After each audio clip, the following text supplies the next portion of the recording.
the national anthem by the Bulldog Marching Band under the direction of Mr. Chris Van Gilbert.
30-second timeout. Valley Center.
For the Hornets, number 5, Alice Novak.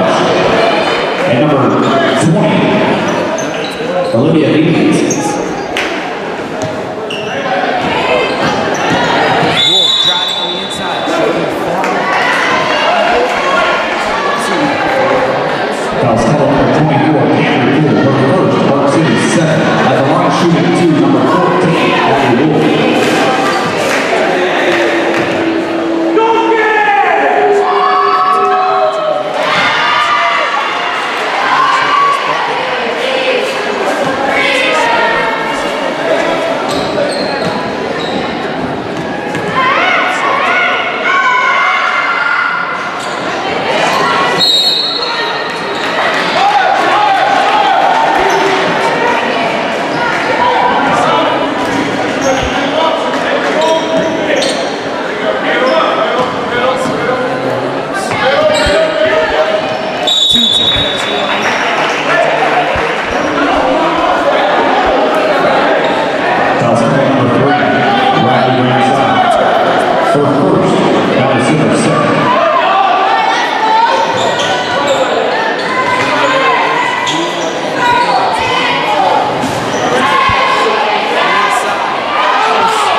Entering the game from Mountain Center, number 10, Alec Britt.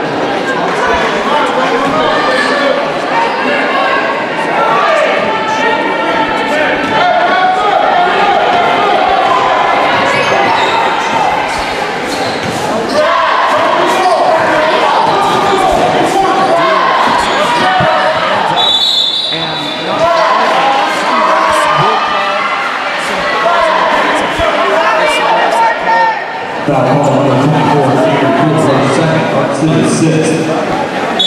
Entering the game for the Lady Bulldogs, number 52, Olivia Price.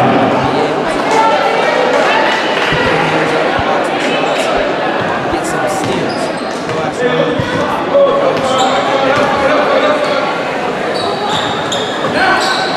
Dangerous pass. It's inside. Kimber. Number 31, Cassie Kimber.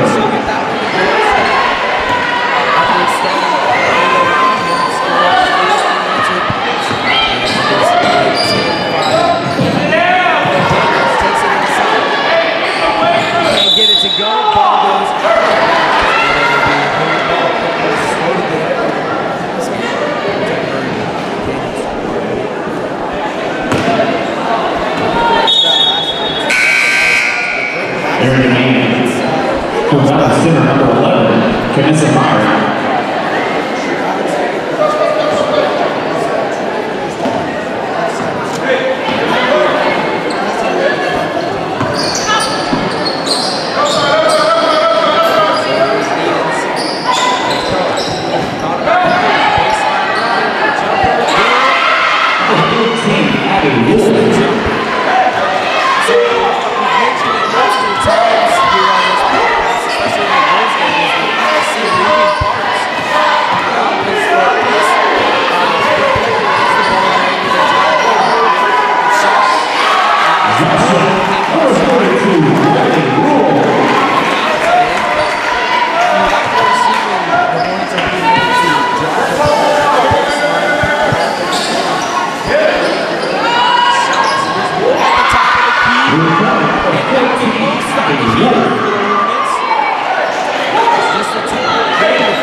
Number 5, Elise Brewer.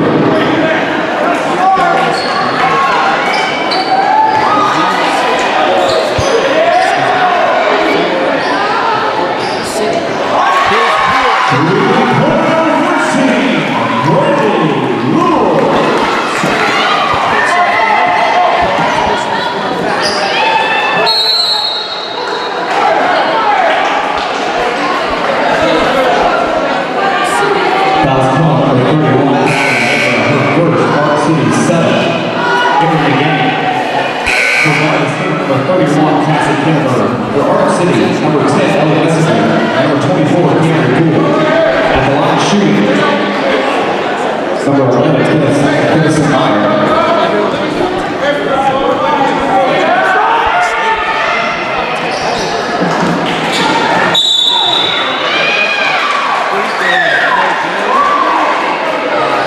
Foul call number 14, Abby Wolf. Her first, team foul number 3. Entering the game, number 4, Ryan Dawson.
for the Lady Bulldogs, number 32, Brady Rule.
Foul call number 11, Innocent Iron, for the first. Valley Center's 4. Entering the game for Oak City, number 11, SB Andrews.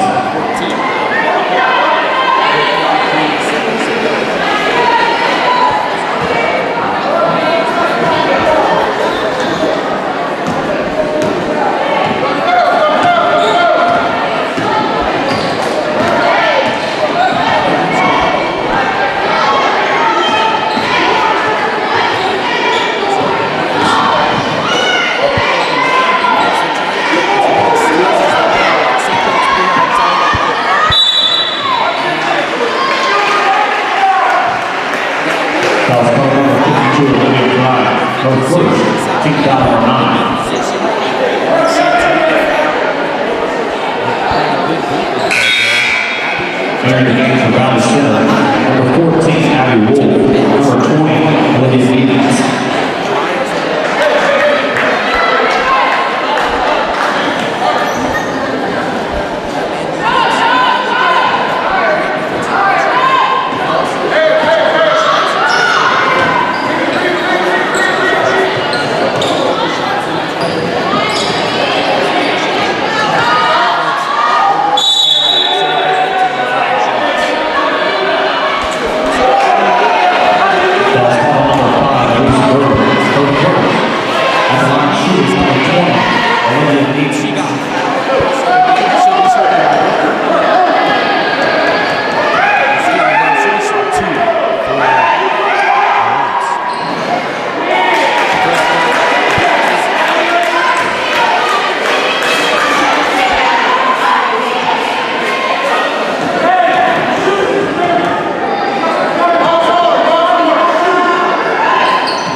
Entering the game for the Hornets, number 3, Riley Renzon.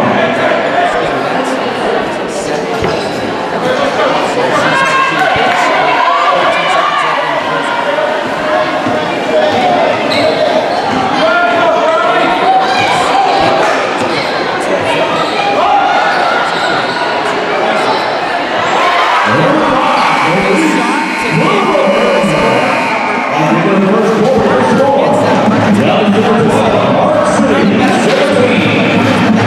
17.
Fouls called on number 14, Jalen Rowe. Number 30. At the line shooting, number 31, Cassie Kimberly.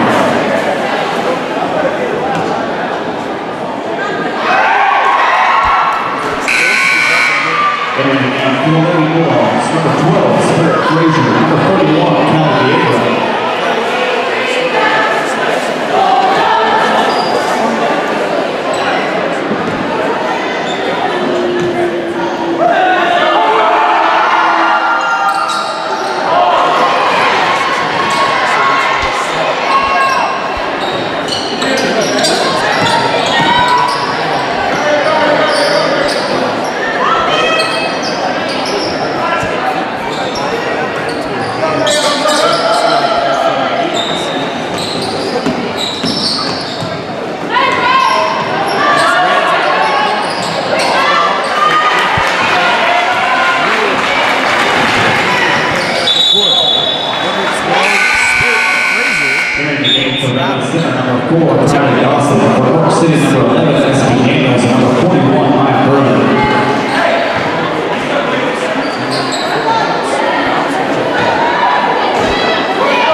Team 6. Entering the game. 30-second timeout, Park City.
Entering the game for the Lady Bulldogs, number 11, SB Daniels.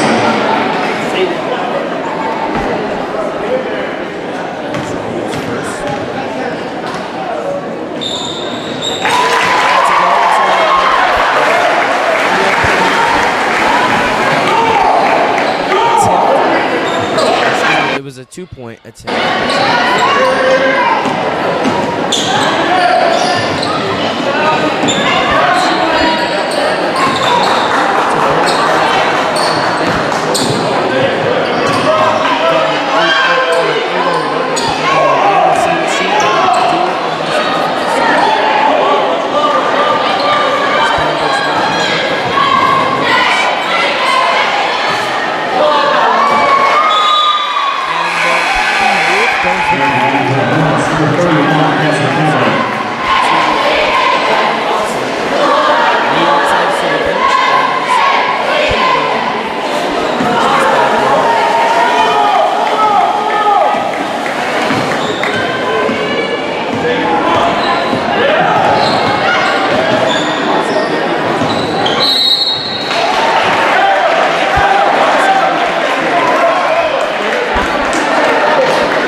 Foul called number 12, Spirit Frazier for the first. At the line shooting number 5, Alec Coates.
They played with good intensity the whole half, but when it came down to it, they didn't have as much energy inside the ball. They didn't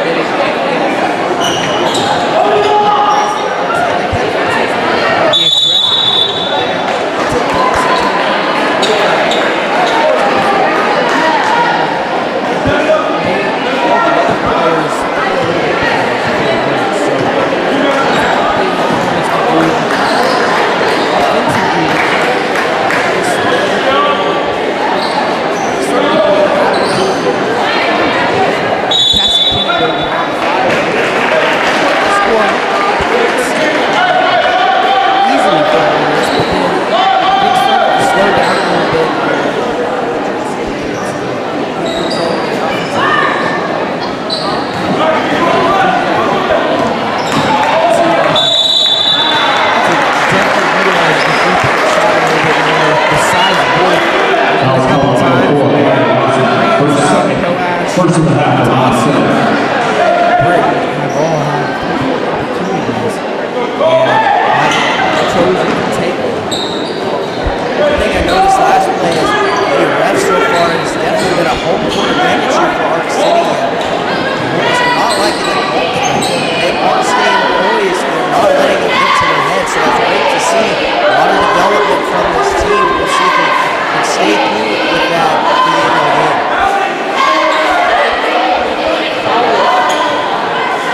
Inside, Poole, no good. Off the mark, Dawson pushes it through the Hornets. And Kylie Dawson will get the ball stolen.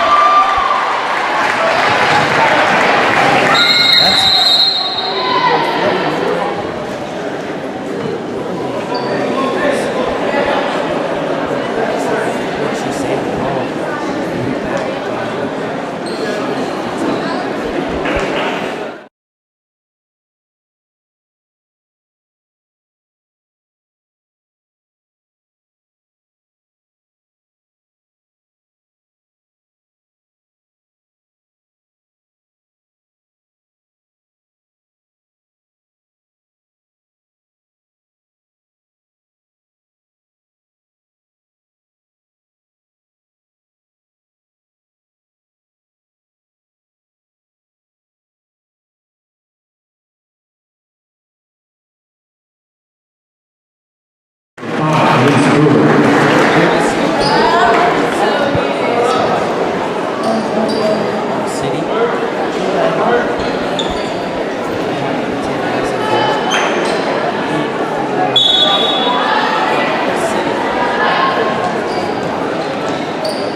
Kicks out a three by Hallie Britton. She'll get that one to fall.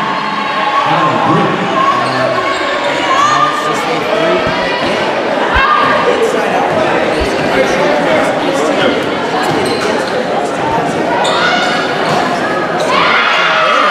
And she kicked it out to Hallie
third.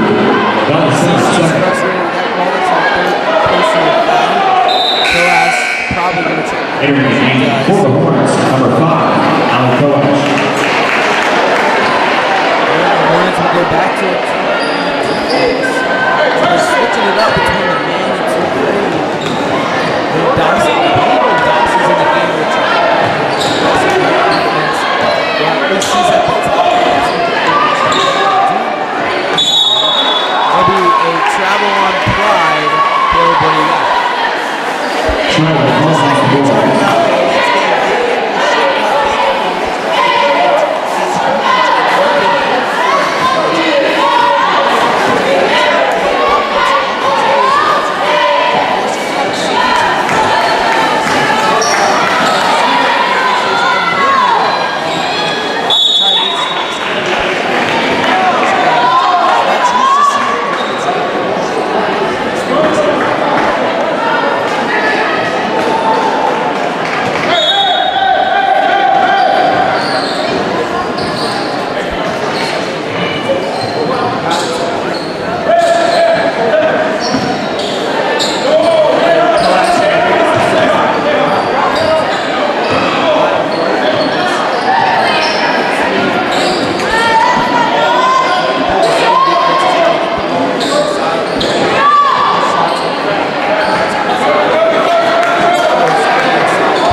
Jump ball. Possession Valley Center. Area game for Orange City. Number 10, Elton Messenger.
31 passes Central. And third, team foul number 4.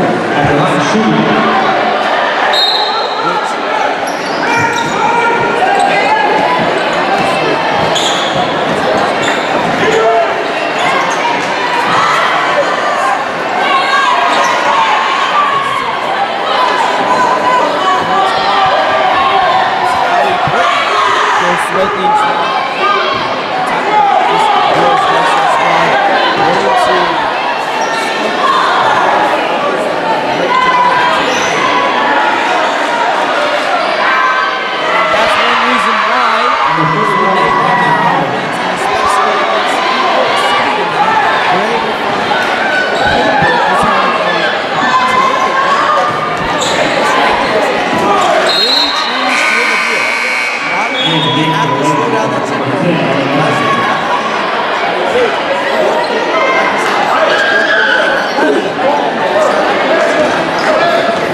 Basket's good. Shoot block for 11 SB.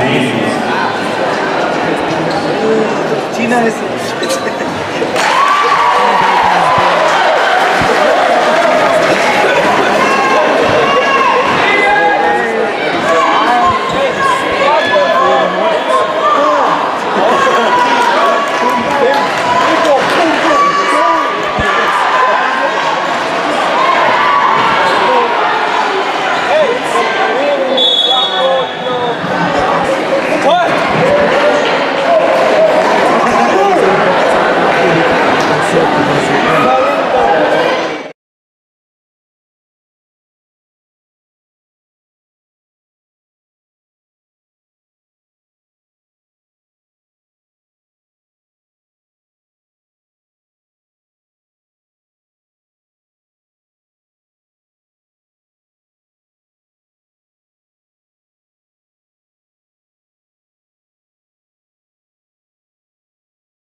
I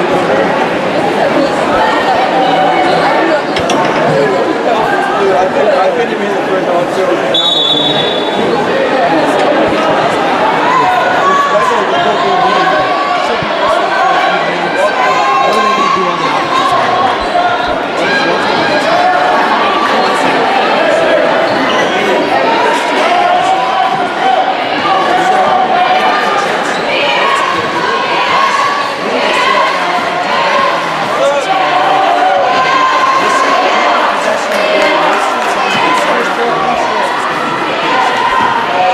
like you said earlier, it's kind of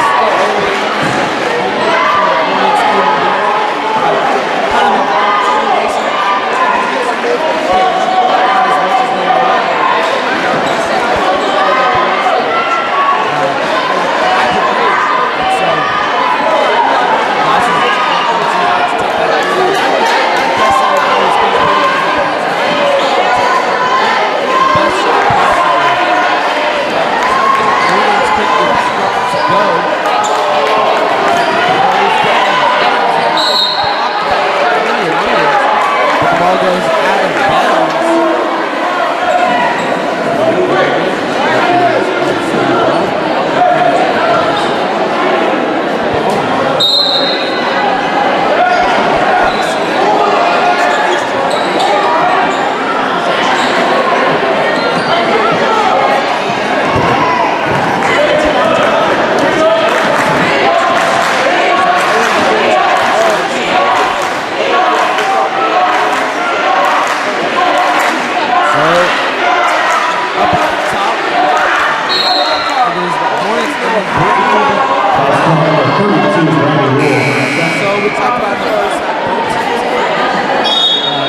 Team number 5 is the game for the Lady Bulldogs. Number 5, Elisa Brewer.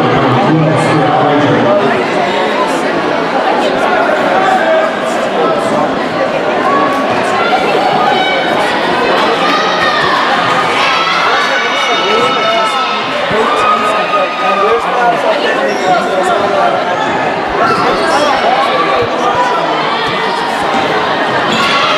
That's why the Hornets have to win the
Fouls coming for 32, Brandon Rule. For third, team foul number 7. That's team foul number 7. Full timeout.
play rule number 4, team foul number 8.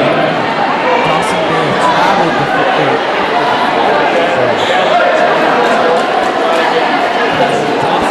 Off the line shooting number 4, timeout.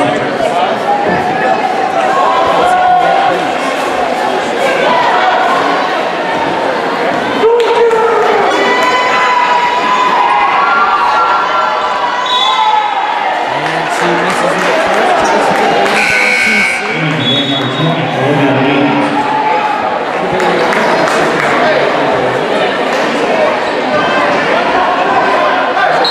Gonna be a timeout called by Coach Blue. We're trying to Full time, Valley Center.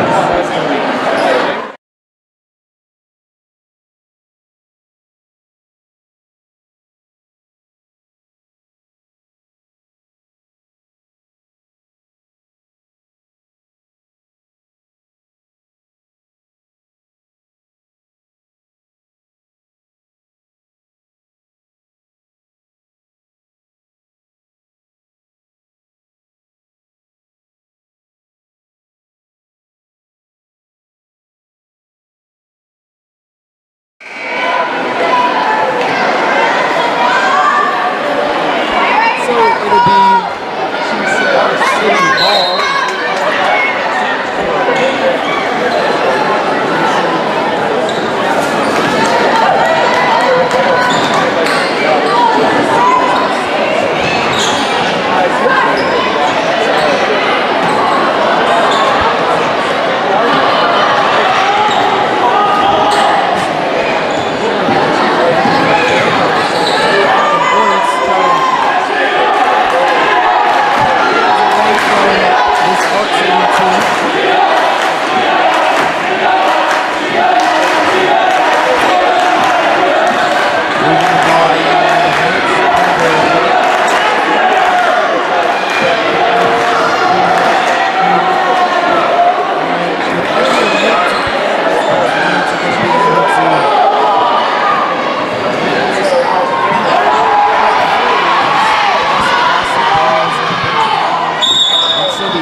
Foul call number 20, Olivia Williams. Her second, team foul number 8. At the line shooting 2 for 11 as the Indians.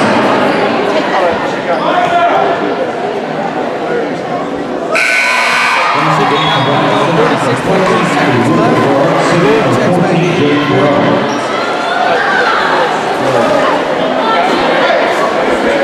For the Hornets, they get the rebound here. Try to keep things under control. As we know how fast this Arc City team can score. They're only overrun early in the game.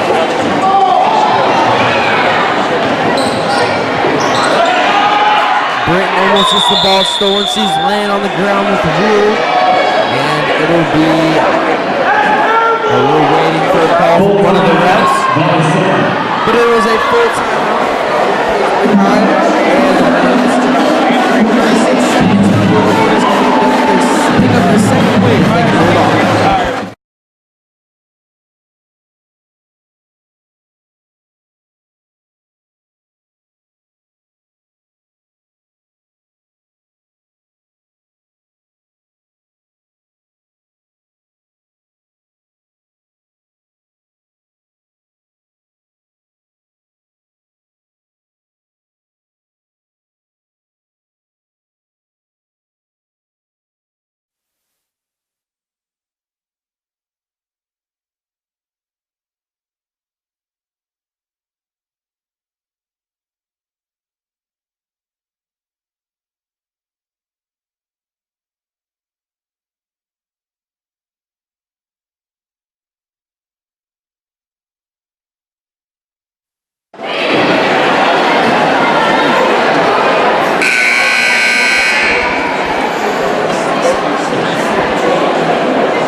1-1.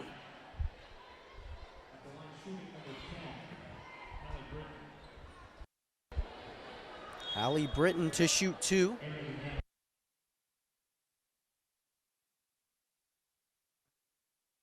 And Cassie Kinnenberg checks out after Braylee Rule fouled out. Here's the shot from Britton, and she'll sink it.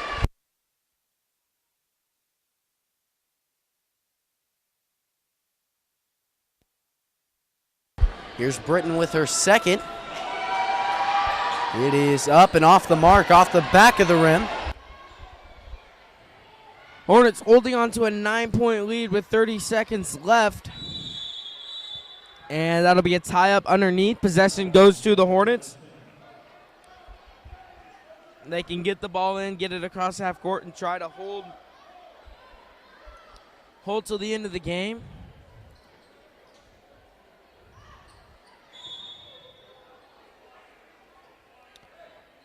They're going to get a foul called on number 24, Poole. And then out of bounds again. Lucky break there from the Hornets as Brewer couldn't keep that under control, as she could have had an easy layup. But here is Needens. And Arc City just tipping the ball out of bounds right now. 23.6 seconds now. And Britton will get it under control. She'll get it past half court. And if you're the Hornets, you just want to keep the ball away from Arc City and win the game. 10 seconds to go.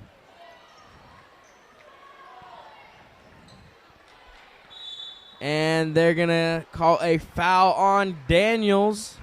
Ranzow headed to the line. She'll be shooting 2 with 3.4 seconds left. And looks like this game's going to be over for Arc City. Here's Ranzow with her first, and off the mark there.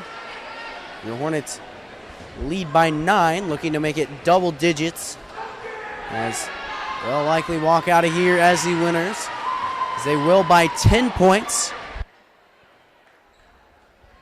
So to end the ball game, Daniels doesn't get the shot off. Final score 49-39. Your Hornets pick up their second win of the season, matching last year's total. That's a good game here from Arc City, but we have a men's game coming up here on Hornet Studios in about 20 minutes. See you then.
Hi, folks, and welcome here to Hornet Studios. I'm Caleb Rose, joined alongside by Austin Coash for tonight's men's varsity matchup here at Ark City, Kansas, between the Ark City Bulldogs and your Valley Center Hornets.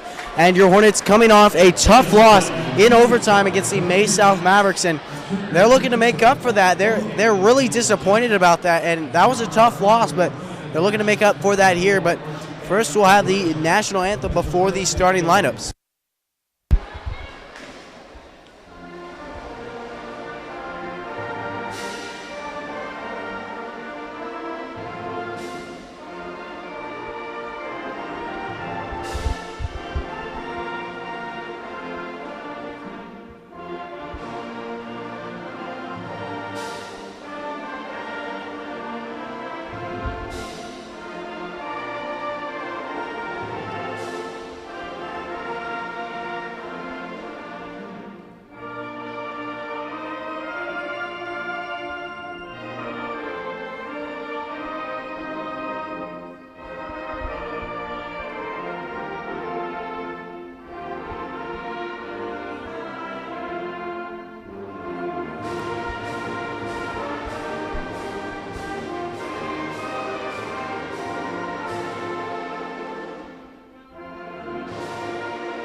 And that was your national anthem.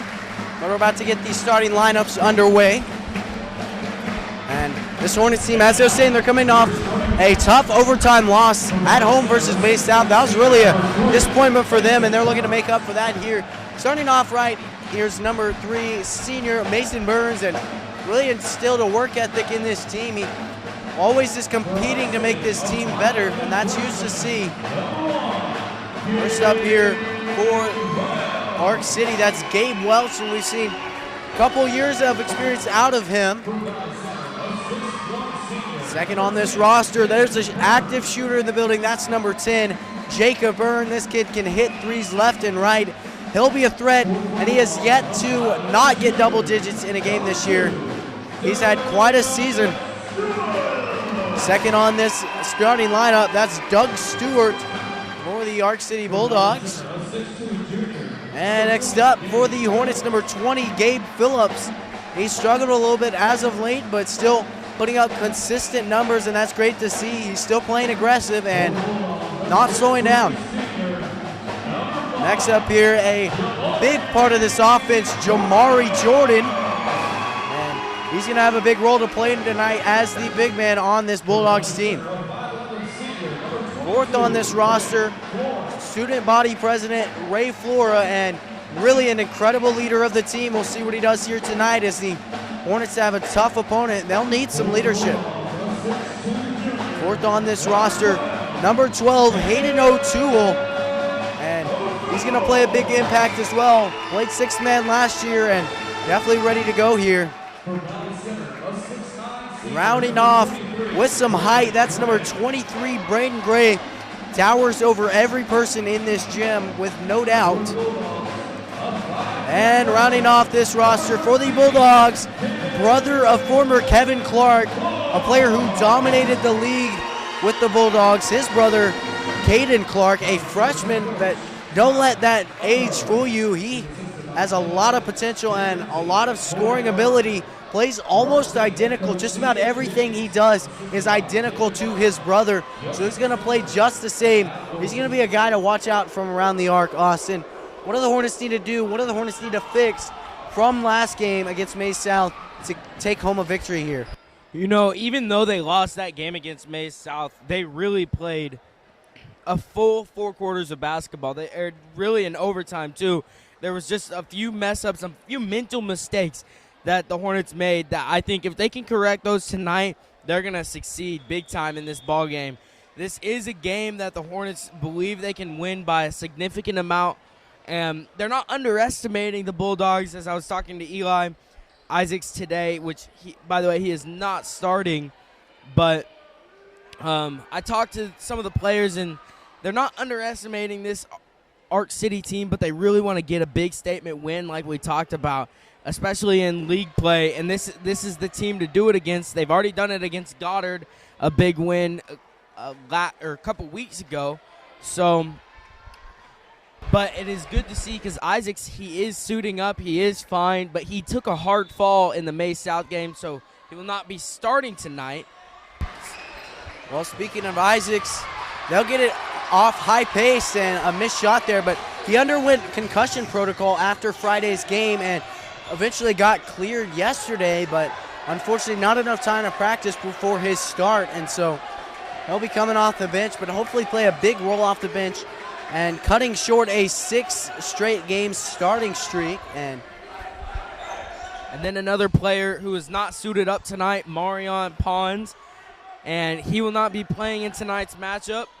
But like we talked about multiple times on this broadcast, is that the Hornets have enough depth that they're able to put 8 to 9 players in the game at a time, and they can all go score, they can all get rebounds and do the dirty work that Coach Unruh loves. So Mason Burns starting for the second time, I believe, or maybe the third time this year. He's stepped up greatly in his senior season as he's hit a few shots, but mostly his defense.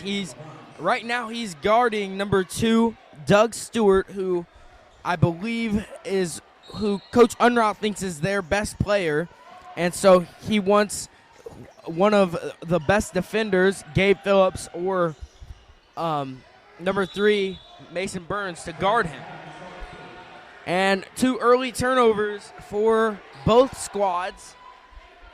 And it'll be Hornet ball, but Arc City's going to put some pressure on the Hornets. well, going back to what you said about the depth of the Hornets, they're missing Pons, but they're not missing depth. And that's one of those things. Coach Unruh wants to play a high-paced basketball game, and I don't think he realized how much he was going to wear these players out. So over this course of the season, he's had to develop a couple players. One of those players being Braden Dalrymple. I was looking at his stats the other day. Not a single point in the first 4 games of this year, and only a couple minutes, but now he's turned into a solid role for the Hornets and a solid backup player who makes quite an impact on this team. So Isaacs is at the scores table. You knew he'd be checking in early, and Hornets are playing good offense right now, but Bulldogs, are playing pretty good defense as well. That'll be a foul called on the outside behind the arc. Foul called on number 12, O'Toole. Here is Eli Isaacs. Ray Flora headed to the bench. You talked about Flora being such a great leader. That's kind of his identity right now with the team. He's able to put points on the board, play good defense, but the place that he is able to impact the team the most is on the mental side of things, being a leader. So that ball went off of Phillips, and here is the freshman, number 13, Clark. Well, that's one of the things that Coach Unruh talked about. Clark out there wearing goggles, and it doesn't really intimidate you, but once you see his skill on the court, it really will intimidate you. They were told to not underestimate him or the rest of this Arc City basketball team, and that's how they're going to get a win tonight. Jacob Byrne gets a steal right there. Byrne, not known for his defense, especially with how good his offensive production has been. I believe I was talking to him in PE today, and he told me he's averaging roughly 18 points per game, and he wants to get that stat a little bit higher, maybe average over 20 through the course of a season. He said that would be great for his senior campaign. Isaacs hits the 3 at the top of the key to get things started for either team, and he'll be guarding Clark right now at the top. Hornets, they've switched defense. We mentioned in the girls' games, the Hornets team has switched defenses a lot this year. They want to get different looks on different teams, and right now they're going to start out in a man-to-man defense. So for the Hornets, like you mentioned, Braden Dalrymple checking in early. You don't see him too often early game, but through getting some minutes, he was able to put some points on the board and really earn the trust of Coach Unruh. Isaacs throws it off of number 24, Kilpatrick. We got a full new group right there from the Bulldogs. So it looks like the Bulldogs have that same mentality that the Hornets do, and they want to play high, intense basketball. Well, in order to win a basketball game, you always have to be on the same page at every single time in the game. And Mason Burns and Jacob Byrne weren't on the same page on that play. After you get the pass back, you're looking to push it down the floor by passing, and Burns wasn't ready for that, causing a turnover. Isaac's playing good defense at the top of the key. Like we mentioned, they switch. We'll be calling out the defenses a lot tonight. This time they were in a 1-3-1 defense. Here is Flora. That's Mason Burns' second personal foul, so he'll head to the bench early in this ball game. 4:26 left, and you can tell he's not happy with himself right there. And Byrne will get a steal. Here is Flora pushing the floor, and he'll go up with it. Ray Flora going to the line, shooting 2 for the Hornets, trying to extend a 3-point lead that they're holding on to early.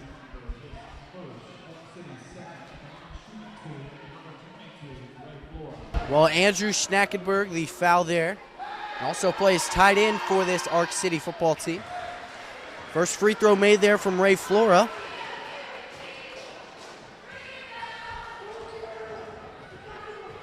That's one of those things, the Hornets football team lost to Arc City, but one of those things that I believe it was Eli Isaacs said that if you can't beat them in football, you can always beat them in basketball. And Isaacs gets a fast break layup there.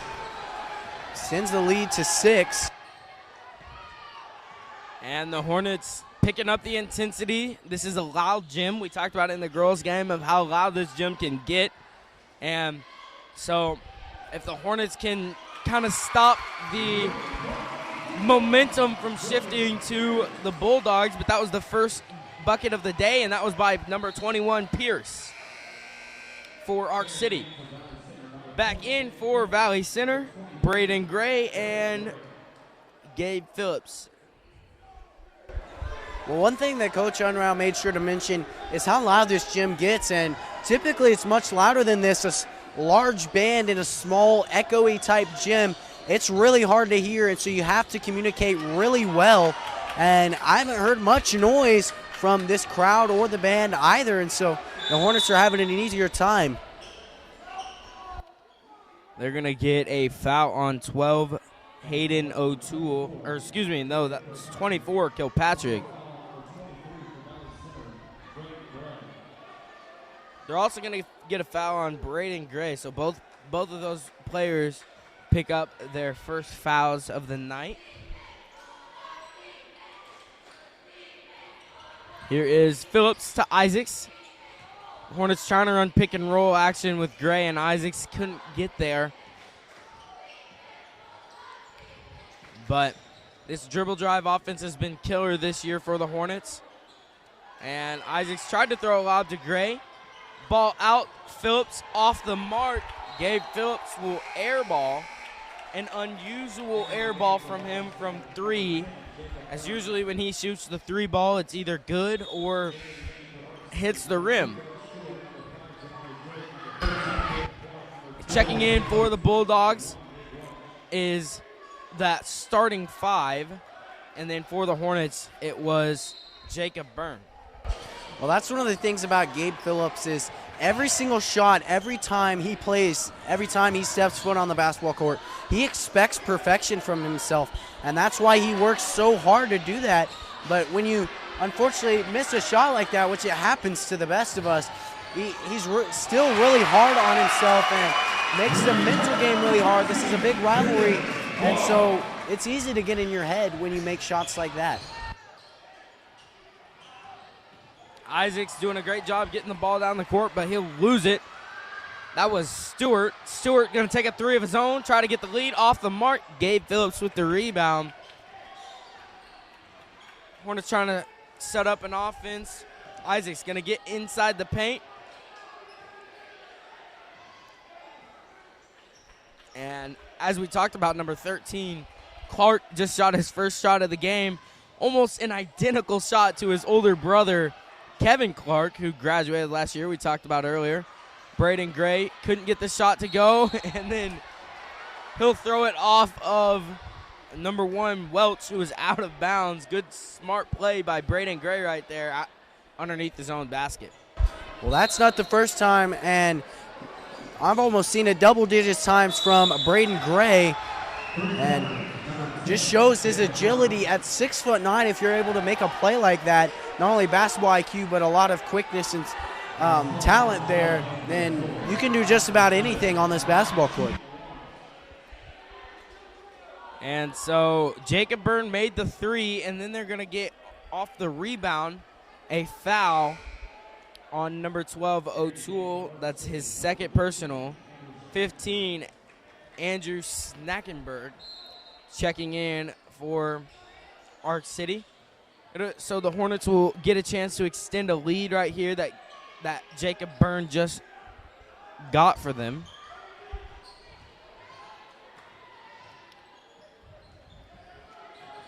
So assessing the Bulldog defense, they're trying to play a man defense where they switch on everything. Look for the Hornets try to exploit that and try to get the big men on some of the littler guys and use Braden Gray and Josh Dessenberger's height to their advantage tonight. That'll be out of bounds off of Braden Gray as Schnackenberg tried to go up and get a wild shot. So Cade Wilson checking in for the Hornets. He's another player that's probably getting some playing time tonight because Pons isn't suiting up, but he's able to go in. He's usually able to score. On the JV level, he's very elite.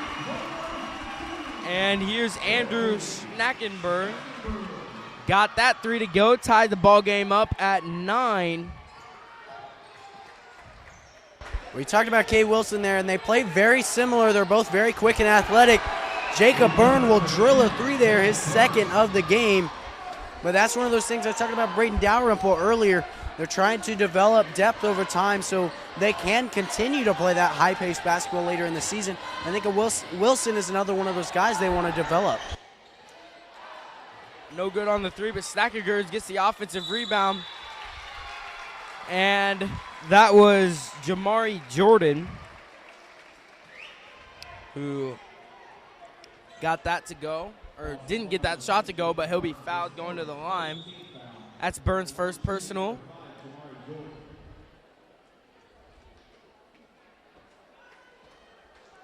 And it'll be Cade Wilson checking out. Looked like something's wrong with his uniform. But Isaacs and Byrne will stay in. Dessenberger comes in for Valley Center. Here's Jordan's first. He'll get that one to go.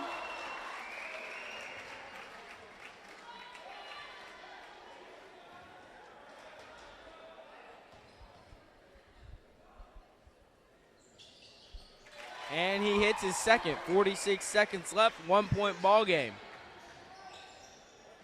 Byrne into Dessenberger. And the Hornets will slow things down, keep things under control as Isaacs crosses half court.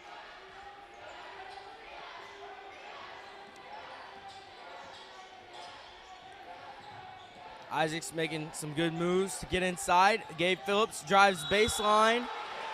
And Jordan sells the charge right there. Good job by Jamari Jordan to come over on the help defense. That'll be Gabe Phillips' first foul. Well, that's a good job of Josh Dessenberger trying to clear him out. But Jamari Jordan just made a good play to get around Dessenberger and draw the charge, obviously, and a big play in their own home gym to try and shift momentum. Jordan had the open 3, didn't think about taking it. And off the mark, Isaac's going to heave it to end the first quarter. So after 8 minutes of play, 12-11 our score. We'll be back at the start of the second quarter in this boys varsity matchup.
So coming back after that timeout, it'll be Arc City ball. O'Toole set to pass it in for the Bulldogs. And we've talked about it in the girls' game, talked about it multiple times this year. If the Hornets can put 4 full quarters of basketball together, they'll have a pretty good shot at winning every game they play. And a little bit of sloppy first quarter, but they got the things done. They have the lead at 1 right now. Well, Caden Clark right there took a mid-range jumper, and that was a shot that Coach Unruh said he'll gladly give up, because in high school basketball, it's all threes or layups, and most kids don't practice the mid-range jumper on a daily basis, so most of them can't knock it down consistently. So that's a shot that they'll give up any day, and a good defense there by Eli Isaacs to give him that shot. Isaacs tried to get it to Dessenberger, had the right idea, but the ball will be stolen. Jamari Jordan doing kind of everything right now for this Bulldogs team, as that'll be a foul on Isaacs. That's his first personal. 16 fouls for the Hornets.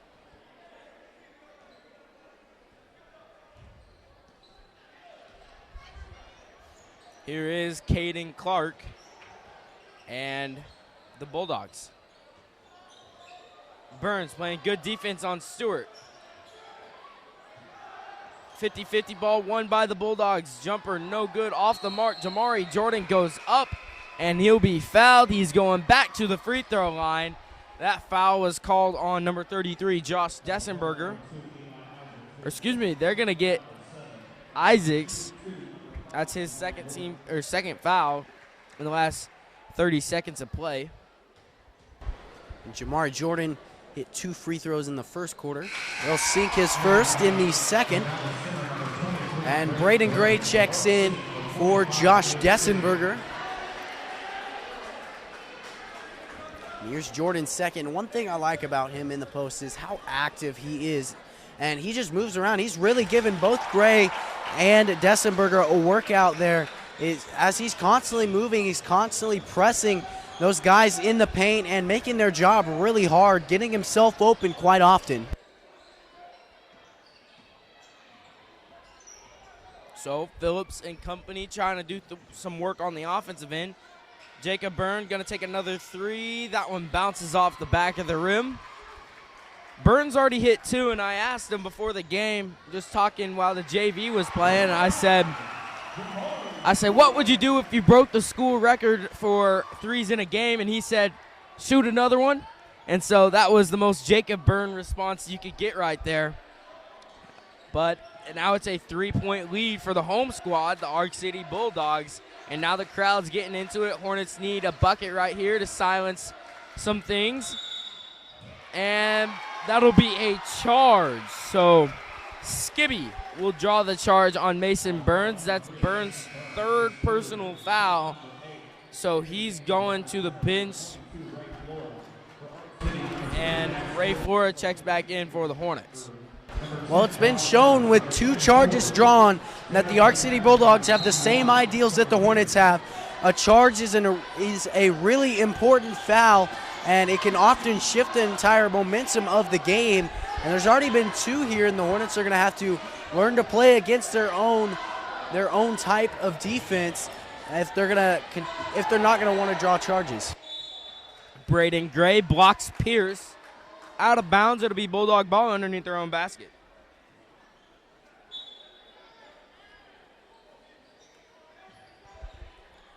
Inside, Kilpatrick blocked, rebounded by Ray Flora of the Hornets. Here comes Valley Center. Phillips, jab step, got it to Isaacs. And they're going to slow things down. 5:32 left in this high intense ball game.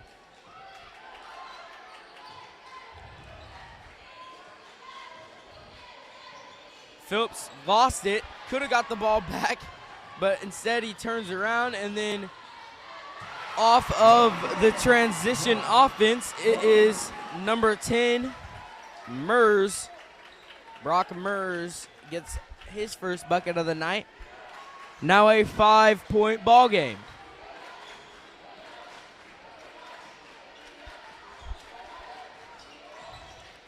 Isaacs gets it out to Byrne. Jacob Byrne take another three. Off the mark. Gabe Phillips with the rebound, but he'll be out of bounds as it looked like his right foot just barely stepped on the line. Phillips heads to the bench. Braden Dalrymple checking back in for Valley Center. That's one of those things that Coach Unruh wants to be able to develop more of in this game.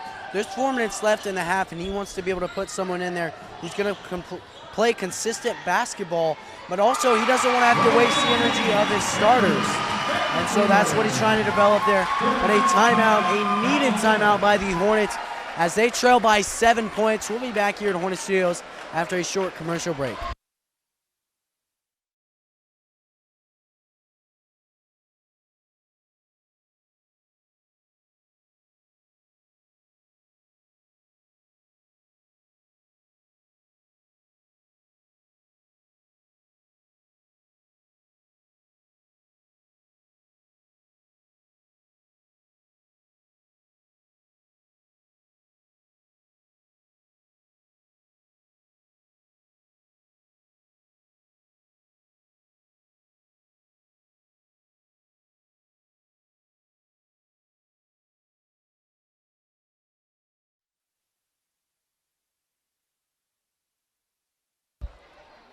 So it'll be a Hornet ball after that timeout.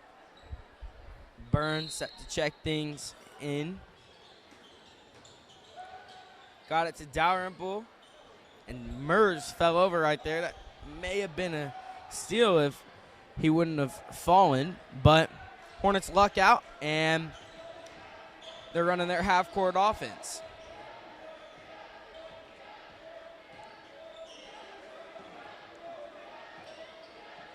Isaacs at the top of the key. Tries to make a move on the inside.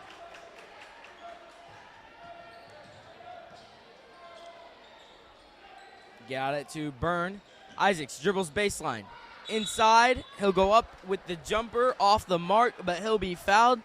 Eli Isaacs headed to the line, shooting 2 for the Hornets. Well, the Hornets right now just look confused on the offensive side of the ball. They're not really sure where to go. They're not able to get those open passes that we saw in the first quarter, and they've yet to put up a point on the board. That streak stays here in the second quarter. They started off with 12, and they still have 12 on the board here in the second. They're going to have to find something, get back into that offensive rhythm that they had in the first quarter. So Isaacs makes that free throw. And here are the Bulldogs. Mers, jumper, off the mark. And they're going to get a push-off on the Hornets.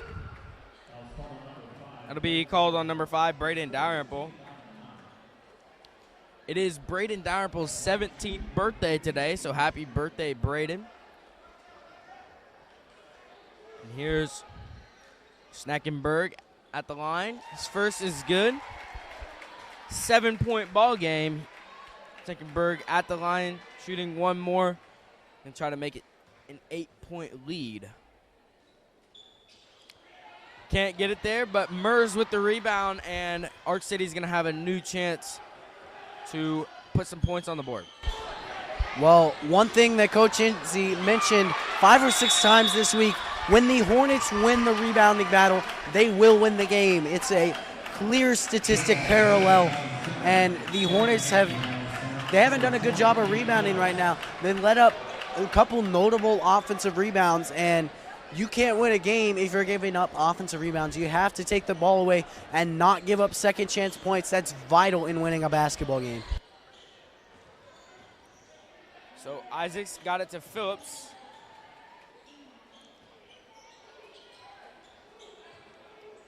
And Hornets trying to find something on offense. Isaacs drives in, and that'll be a foul. They're going to call it on the ground. No good on the shot. or the shot didn't count. New lineup for the Bulldogs.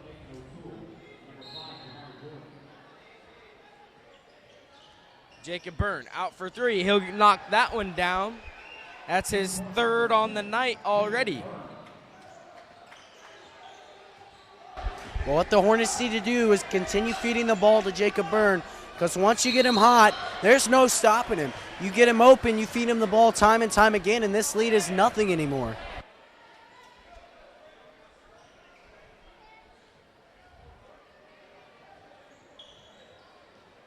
So Dalrymple up and guarding Clark.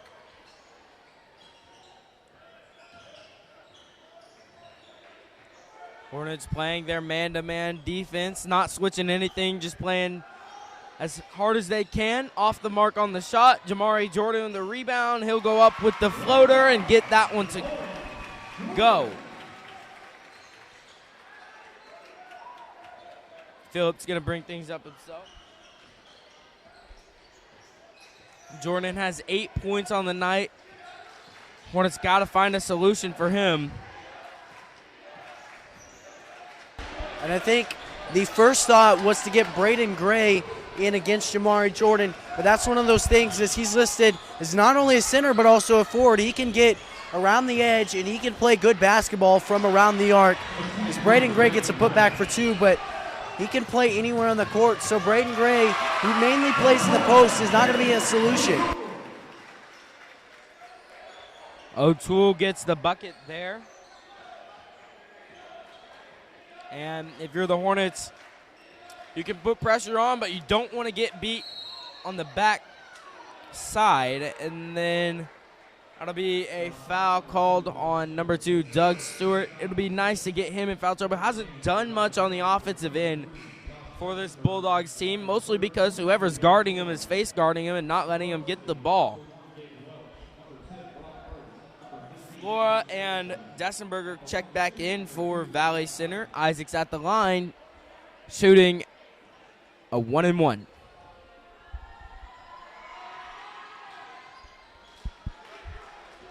Stewart with the rebound after the Isaacs miss.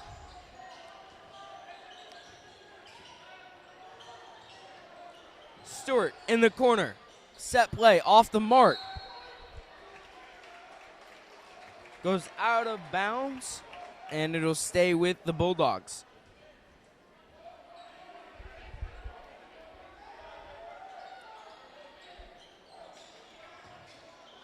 Out on the outside, Welch, good from downtown.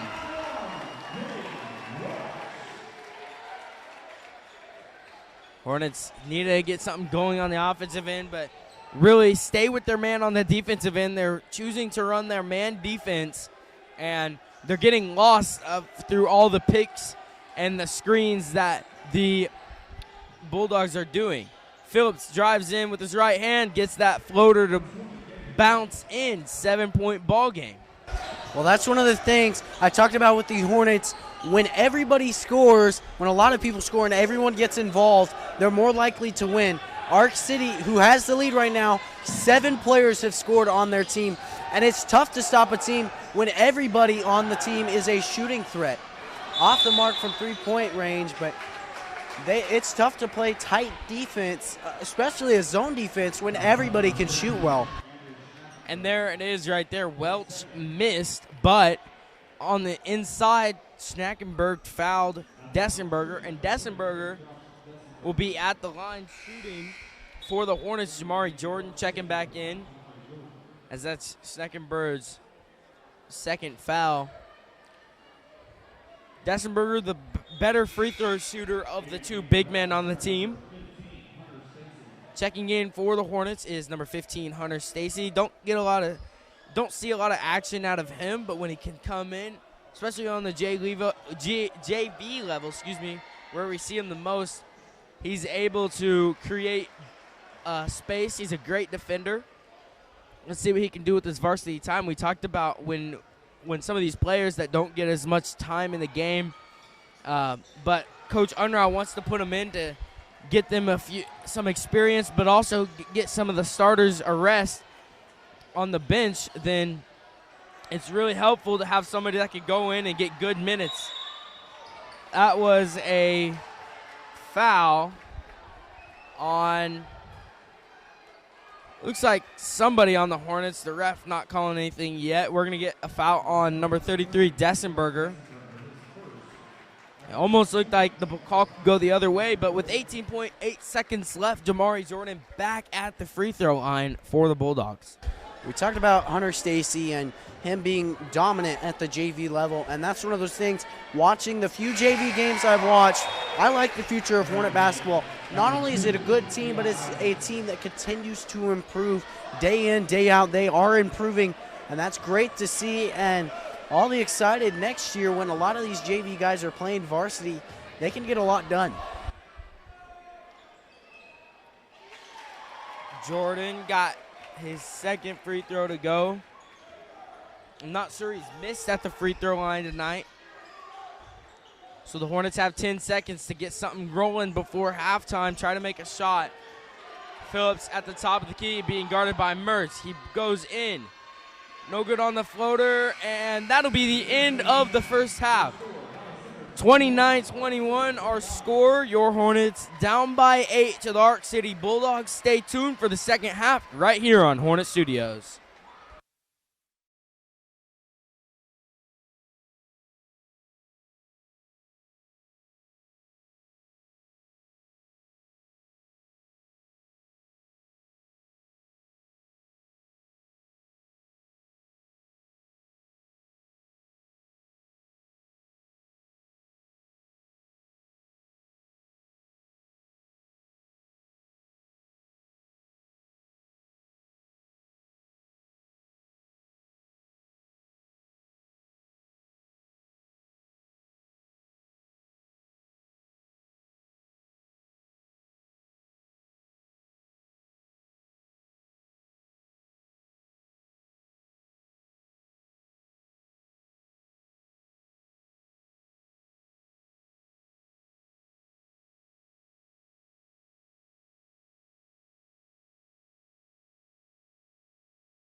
Hi, folks, and welcome back here to Hornet Studios.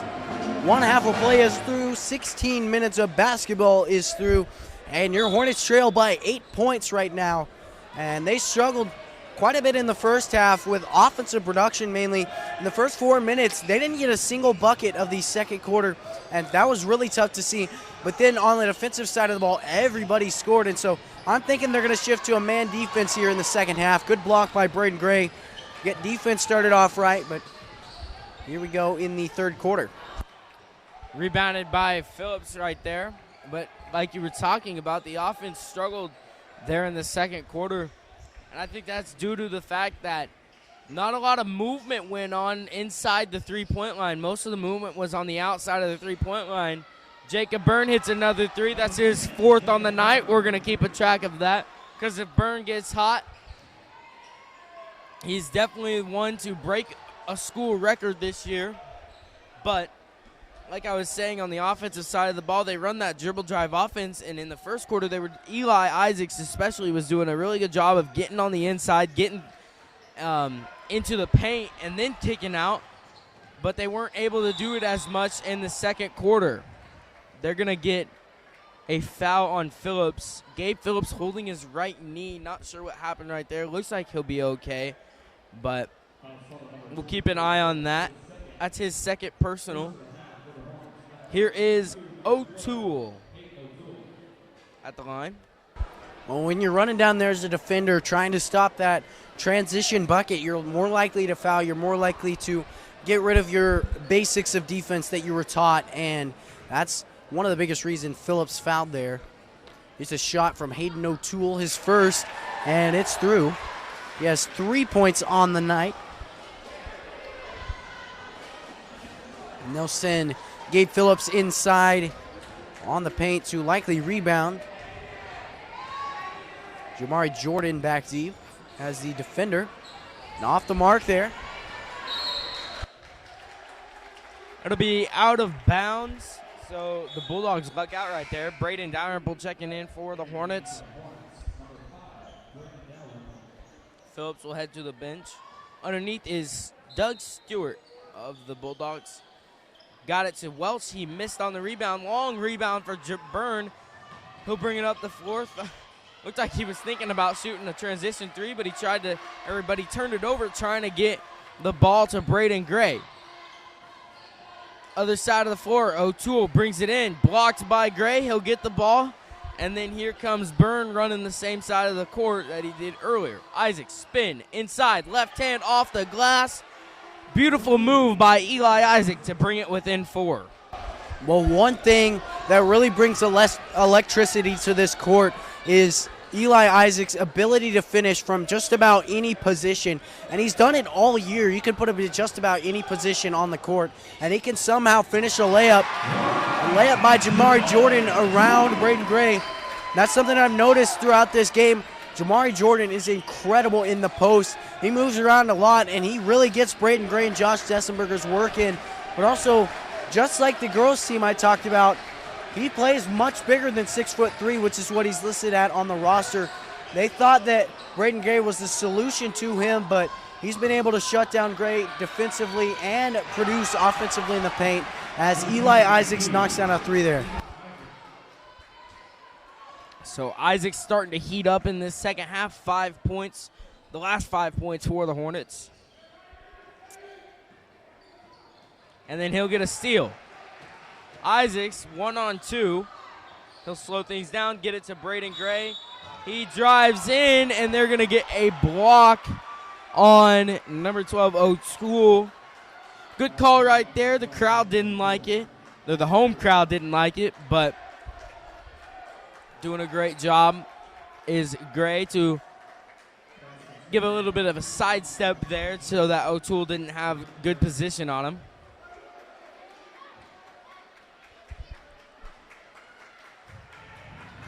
Here is Gray's first free throw. He makes that. And ending the game for the Hornets will be Flora and Dessenberger as Gray is getting ready to shoot his second free throw attempt. Well, Braden Gray, early in the season, he struggled to shoot free throws, and he's definitely improved being 6'9" and being in the post, you tend to get fouled quite often, so those free throws are very important to the team, and he has clearly put the work in to improve that free throw shot so he can make those shots and have a big impact on his team. And like you said, you tend to get fouled a lot on the inside. Is he's shooting a lot of free throws a game, so even though he's been working on them, he's really just become used to getting to the line and getting comfortable with that spot. And that's a good sign to see if you're the Hornets, because if a big man can make free throws, you're in good shape. So Isaacs right there picked up, I believe, his third personal foul. And I looked to the bench, and you can see his dad, Jeff Isaacs, one of the assistant coach, tell Eli to be a little bit smarter right there, as the ball, it was going to be an offensive rebound if he would have got it, but he picked up the foul. Off the mark, and then fighting for the rebound was Flora and Pierce, but they're going to get Flora on a foul. That's his first personal. Underneath is Pierce. Going to throw the ball in for the Bulldogs. And great play from Byrne and Flora right there, pushing the ball to the Hornets. Josh Dessenberger is going to get the points, and Braden Dalrymple with a nice assist right there. Well, I'm a big hockey fan, so I see that quite often, just back and forth in transition, and they were able to get the easy bucket. Only one defender down there, and they're just working the defense.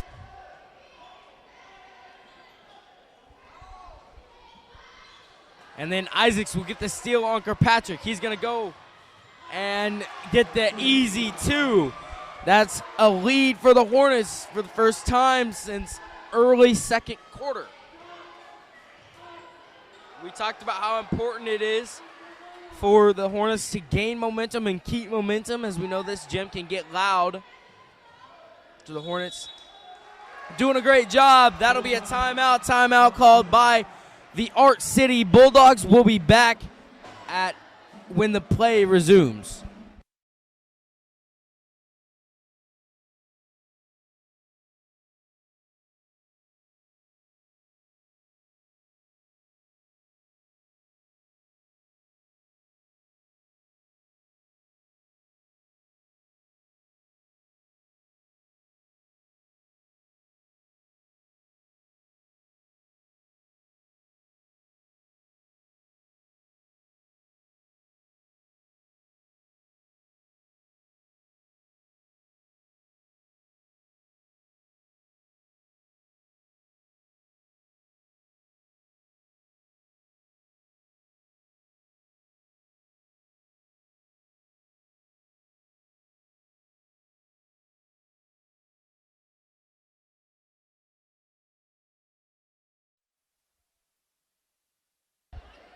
Coming back after that timeout, Hornets have a 2-point lead.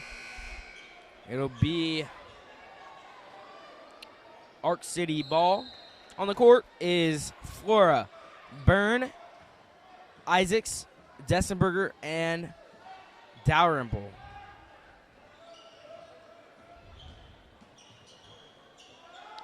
Baseline drive by Clark. Off the mark from a three by Welch. Isaacs going to push the floor. Got it to Dessenberger, and who will be fouled. So Josh Dessenberger of the Hornets will be at the line shooting two.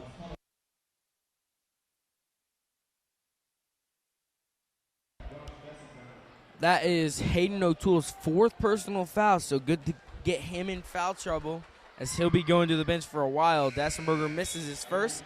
In is number 10, Brock Mers, and number 15, Sneckenberg. Dessenberger looking at his second free throw as he's 3 points on the night. Up and through. And checking in here for the Hornets, Mason Burns, who got his second start tonight. And here comes Caden Clark leading the way for this offense.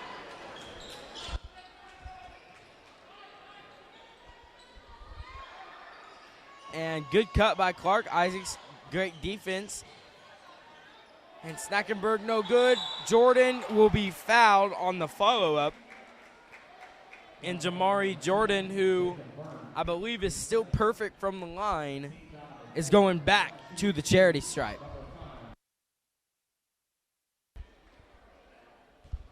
And like you said, Austin, he's a perfect 6 for 6.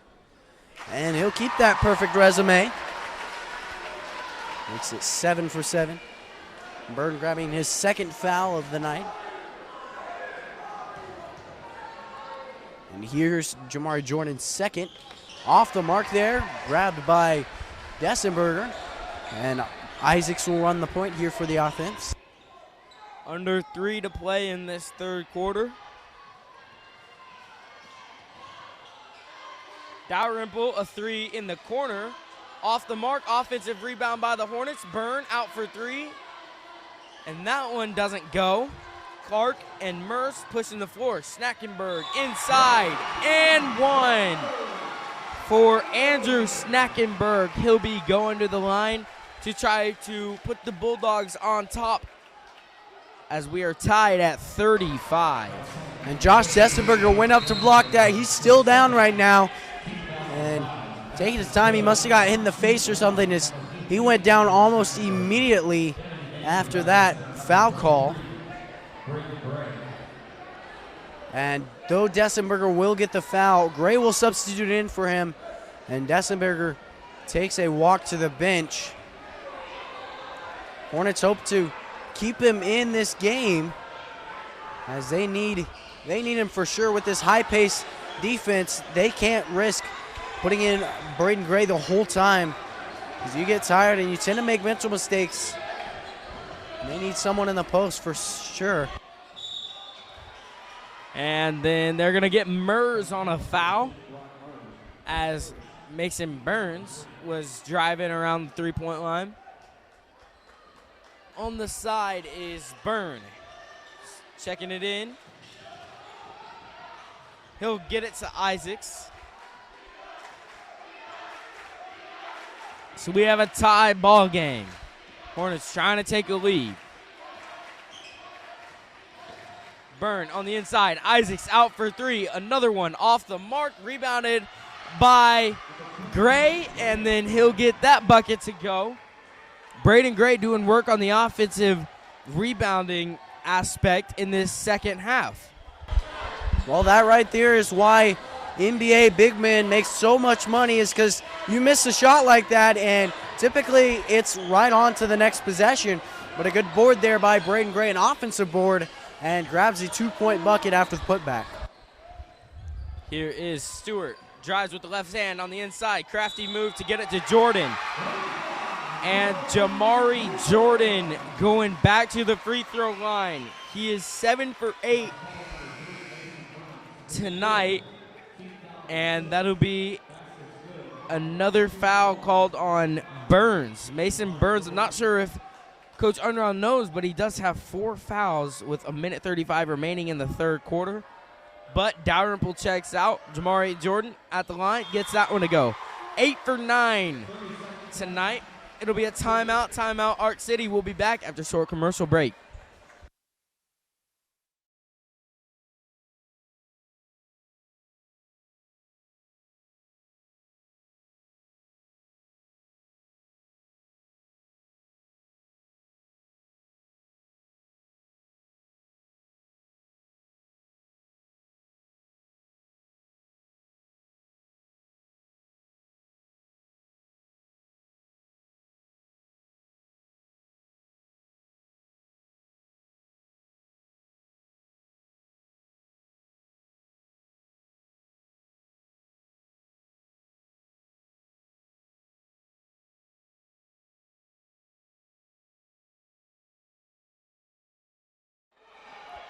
So on the floor, it'll be Hornet ball. Byrne running the baseline. Got it to Flora. He's trapped in the corner. Stewart and Mers on him. And then they're going to get a foul on either Stewart or Mers. We'll see what the ref calls. But a break right there as Flora was in trouble for a little bit. They'll get that foul on Mers. That's his second personal. Phillips and Byrne and Isaacs will break the press. Isaacs inside, floater off the mark. Doug Stewart with the rebound. He's pushing the ball for the Bulldogs. Doug Stewart gets a floater of his own on the opposite side. And now it's a 3-point ball game. Your Hornets trailing to the Arc City Bulldogs under a minute to play in the third quarter. Isaacs and Byrne up top. Got to get something rolling.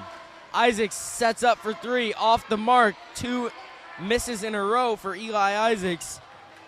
And then it'll be rebounded by Sneckenberg. Got it to Clark. And he'll set things up. Gets it to Mers. Mers out for three. Drains it from downtown. Well, all Arc City did there was recognize the defense. A 1-3-1, you have Eli Isaacs at the top, shifted around the three-point arc, and that left Brock Mers wide open because that was Eli Isaacs' job to pick up because he was on the ball. He was ball first as he was supposed to be in zone. He wasn't able to pick that up, and they left open a shot. Well, we know if you want to beat a zone, it takes a lot or quick passes and trying to get the ball onto the inside of the zone. And now the Hornets looking frantic as Jamari Jordan knocked the ball out of bounds. So they'll have 2.5 seconds left, trying to end this third quarter on a good note. Well, you said it, Austin, frantic, and that was a great job by the Arc City defense. They both agreed on the defensive side to double team Eli Isaacs, and because of that, they forced pressure on him, forcing him to throw the ball away, and good communication by the defense, but Eli Isaacs really showed that he was feeling it under pressure, and like you said, frantic. They're going to have to find something here to start off the fourth quarter. Well, here's Phillips at the line shooting two with a half a second left. That one bounces around the end, but excuse me, bounces around the rim. It doesn't go in. He'll knock down the second. And that'll do it through 3 quarters of play. 43-38 our score. We'll be back right back here on Hornet Studios at the start of the fourth.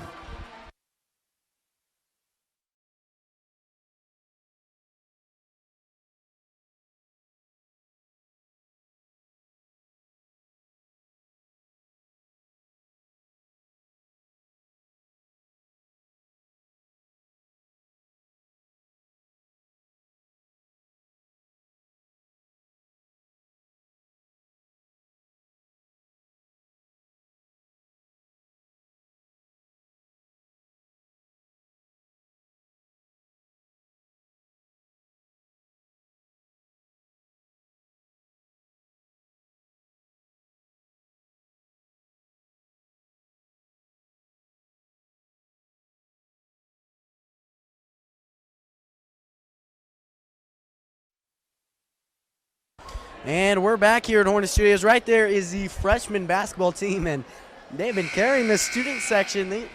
The Hornets definitely travel well, but it's mostly been the freshman team, and they have been loud and they have been proud, and they've been competing with a whole student section of Arc City students, and they've really changed the momentum of this game.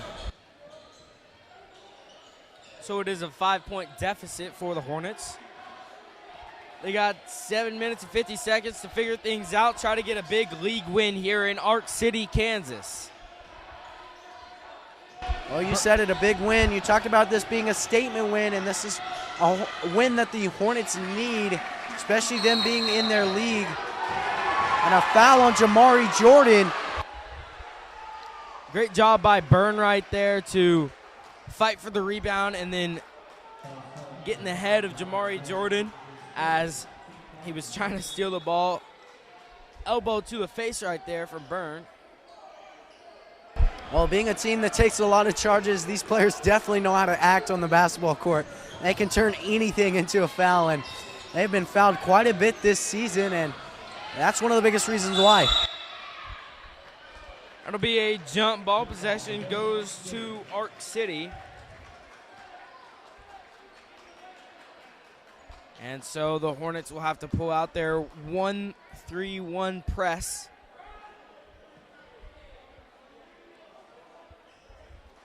Isaacs at the head of this press as Murs will clean off the court real quick.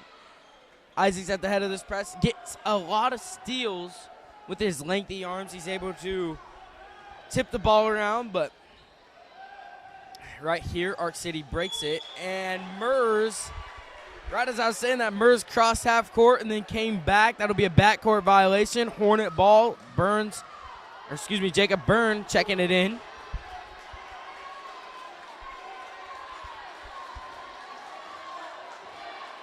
A big possession right here if you're the Hornets. The gym's loud right now. Got to silence the crowd. Byrne drives inside, gets the floater to go. Jacob Byrne, beautiful move on the inside. Isaacs pressuring Clark, but he will get it past half court, set things up for this Arc City offense. Well, everyone knows Jacob Byrne knows how to shoot the three ball, but one of the things they forget about is he is incredible at driving into the lane and finishing from really tough positions. He's done it quite a few times this year, and it really showed off to me at the Kingman tournament, but he can consistently do it, and it's a good display of that there. Well, and he's gone kind of cold in the second half from the three-point line, so him being the kind of basketball player he is, he knows his shot's not falling right now, so he's got to be able to get points in other ways. Isaacs drives in, and that'll be a charge. Jamari Jordan draws the charge. That's his second drawn charge of the night. Isaacs will be called for a foul. That's his third personal. That's his fourth personal. And so Isaacs heads to the bench. You can see he's frustrated with that call.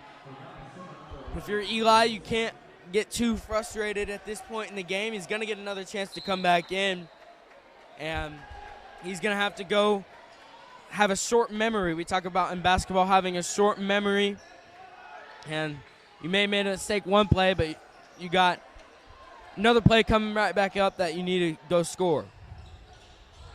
Good defense by Braden Gray. Phillips gets it past half court. And he'll bounce it out of bounds. And it'll be Arc City ball. Dalrymple checking in for Phillips. 3-point ball game. Nothing's out of reach yet, but momentum has definitely shifted towards this Arc City team. We didn't mention Cade Wilson came in for Isaacs. He'll be getting valuable minutes in the game. It'll be a timeout called by Arc City. We'll be back when play resumes here on Hornet Studios.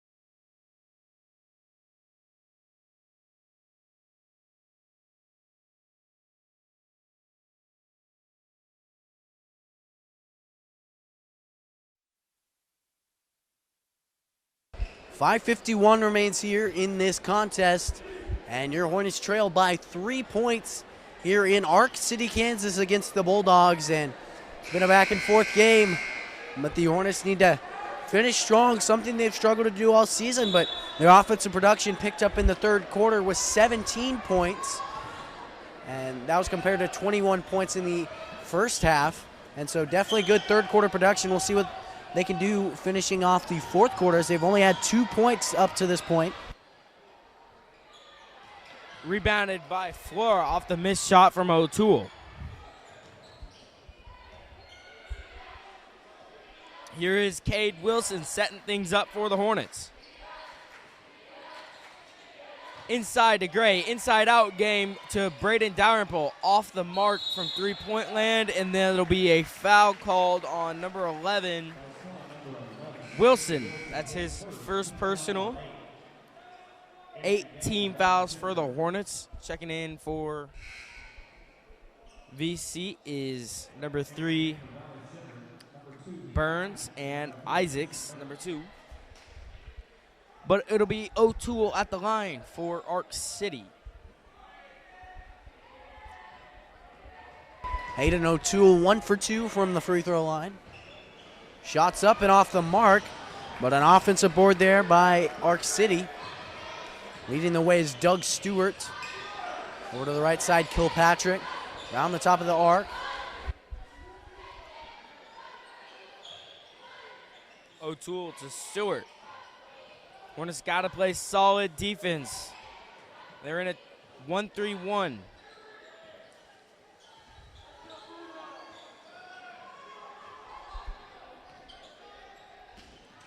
Isaacs almost got the steal. Kilpatrick on the ground.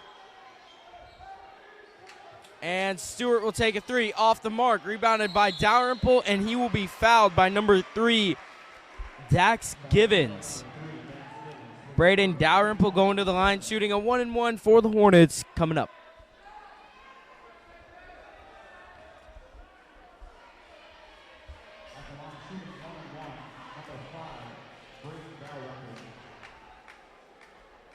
Braden Dalrymple looking to get his first points of the night.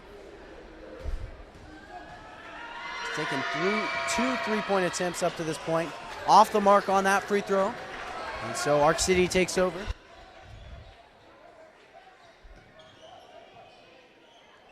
Isaac's doing a great job making the hard passes for the Bulldogs. Braden Dalrymple with good hands underneath. And ball go out of bounds. It'll be Bulldog ball underneath their own basket. Phillips checks in for Dalrymple.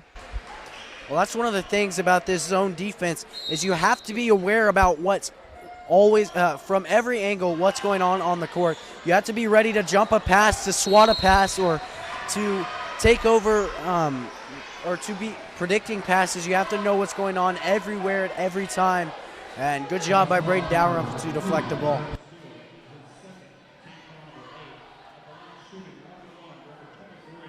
It'll be Braden Gray at the line, shooting a 1-and-1. He is 1 for 2 on free throws, now 2 for 3 off the backboard. I guess the bank's open.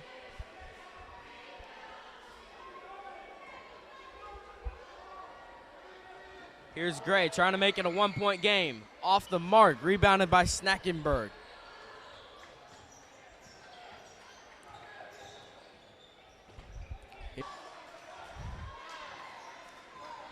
Here is Doug Stewart, and he throws it at the feet of Phillips. Checking in for the Bulldogs is Mers, Jordan, and Clark.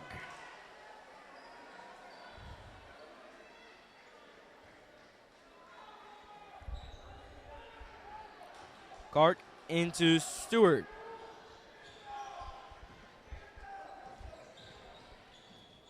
Inside, Snackenberg through the legs and up the court are the Hornets. Isaacs, he'll be fouled by Doug Stewart. And Eli Isaacs headed to the line trying to take the lead for the Hornets.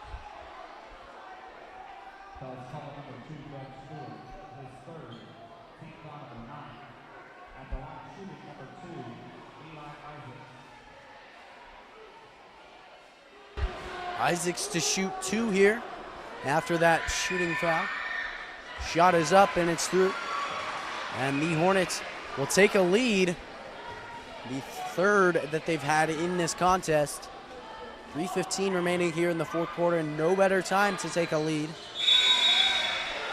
They take the second shot and it's through. Number 22, Ray Flora checks in for Mason Burns.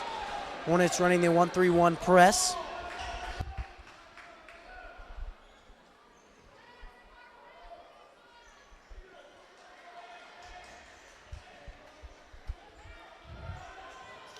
Stewart gets past half court. Into the hands of Clark. Doug Stewart from the corner. Off the mark. Rebounded by Flora. And Ray Flora is going to be fouled by Stewart.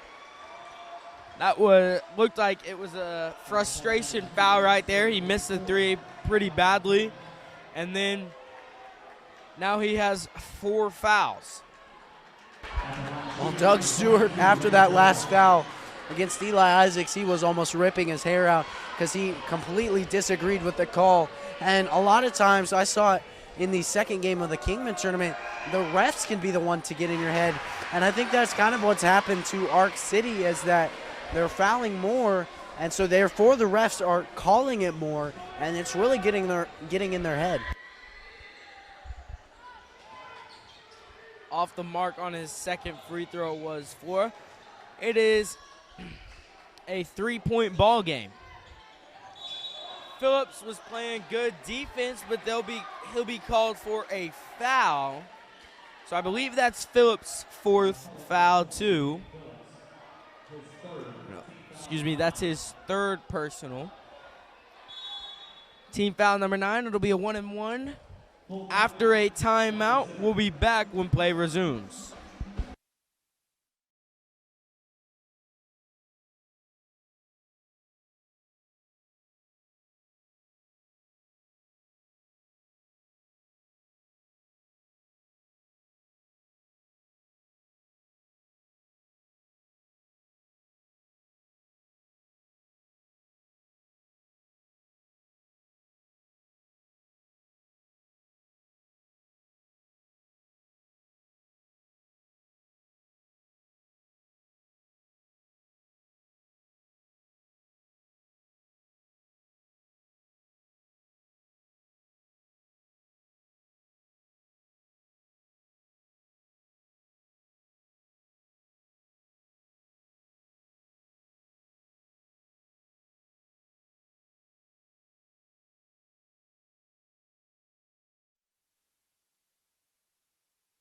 .248 remains here in this contest. Your Hornets lead by 3, their 3rd lead of the game.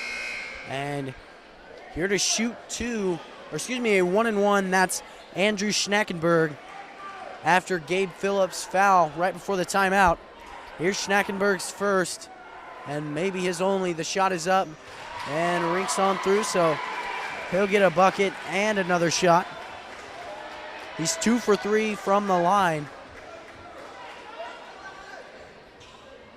And besides the free throw line, he has 7 points. Shot is up, and it's swished again. O'Toole checks back in for the Bulldogs, along with number 3 Burns for the Hornets. Well, the Hornets have been in a lot of close games so far this year. This one, nothing but the same, a 1-point ball game with 2:40 left in this 4th and final quarter. Hornets have not been able to pull out very many close wins this season. They've had a lot of close games, haven't been able to finish. We talked about finishing. Let's see what they can do here as Isaacs trapped up top.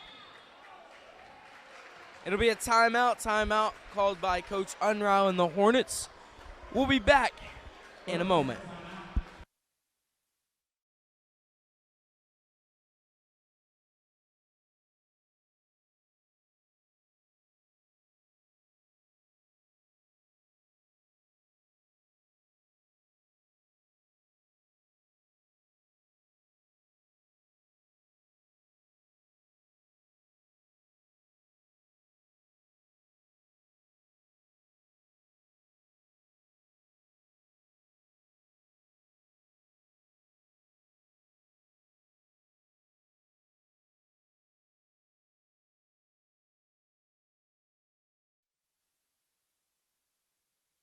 And 2:24 remains here. Your Hornets with possession, and they'll call a timeout just to make sure they have that possession, but we'll be back. We're back from that timeout, excuse me. Isaac's at the top of the key. And Jacob Byrne off on the 3. Byrne with a ton of confidence on that shot. Clark and Stewart brought it down for the Bulldogs. Braden Dalrymple checked in during that timeout. He's guarding Clark in the corner. Inside, Jamari Jordan. And he'll get that bucket to go. That's a 1-point lead now for the Bulldogs. Inside, Burns and Isaacs will break the pressure. Another timeout called by Coach Unrau. And if you're the Hornets, got to figure out something and you're down 1.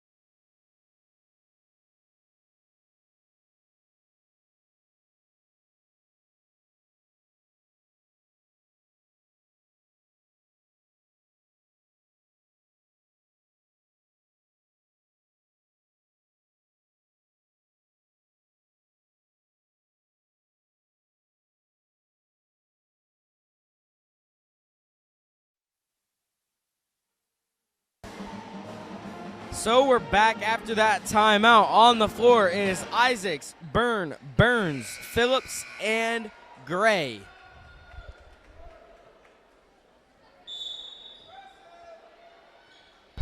Well, the Hornets are down here by 1 point, and they've only allowed 4 points on the defensive side of the ball. They're going to have to pick up the offensive production, and soon.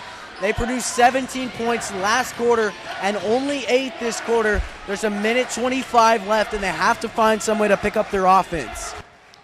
And we saw it a little bit in the May South game. The Hornets don't need to rush anything. There's not a big there's plenty of time in the game. There's not a big deficit that they have to come back by. Just a couple of smart shots as Eli Isaacs will take it in himself. That'll be a foul called on number 13, Clark. And Isaacs headed to the free throw line for some big free throws.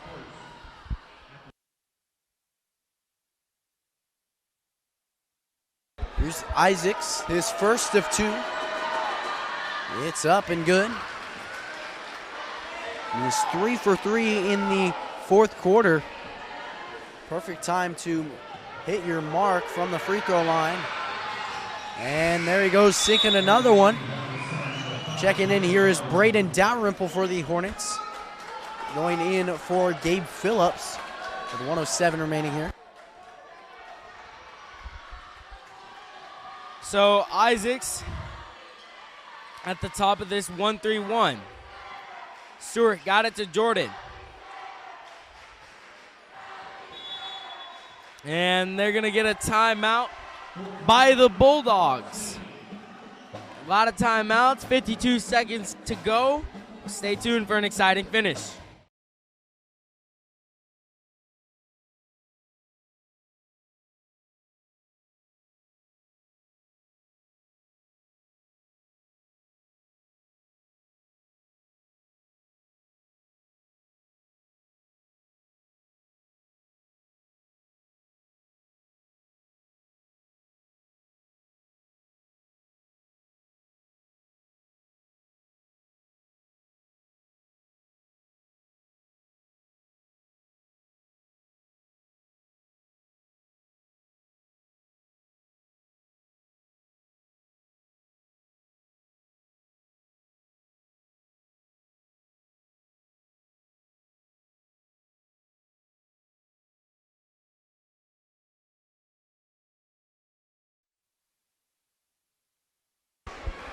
Under a minute here in this fourth quarter, and your Hornets take the lead, but only by 1.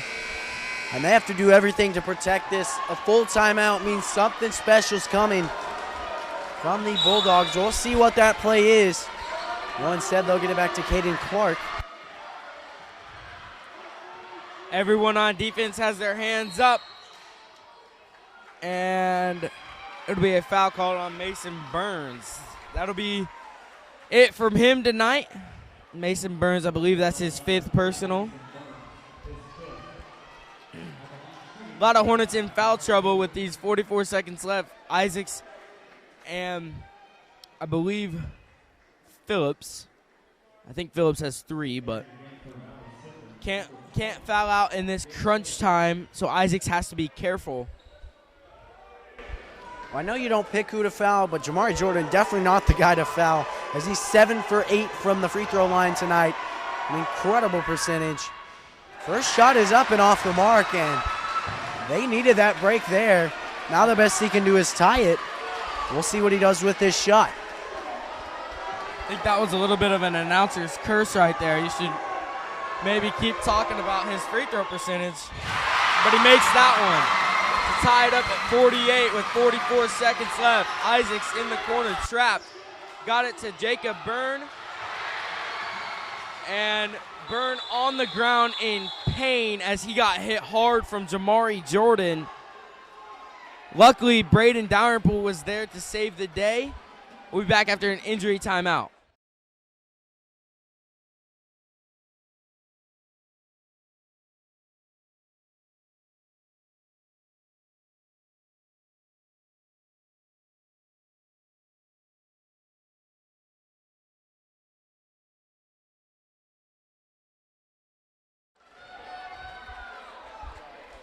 So Jacob Byrne was able to walk off the court on his own power. Ray Flora checks in for him. He'll be passing in the ball.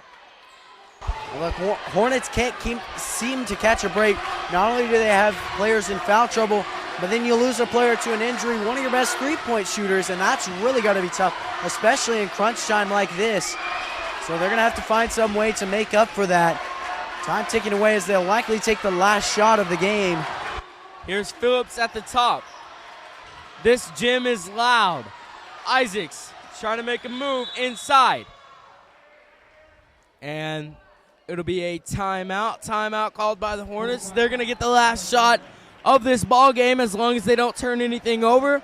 Unroute calls a timeout to talk things over. We'll be back at the end of this ball game.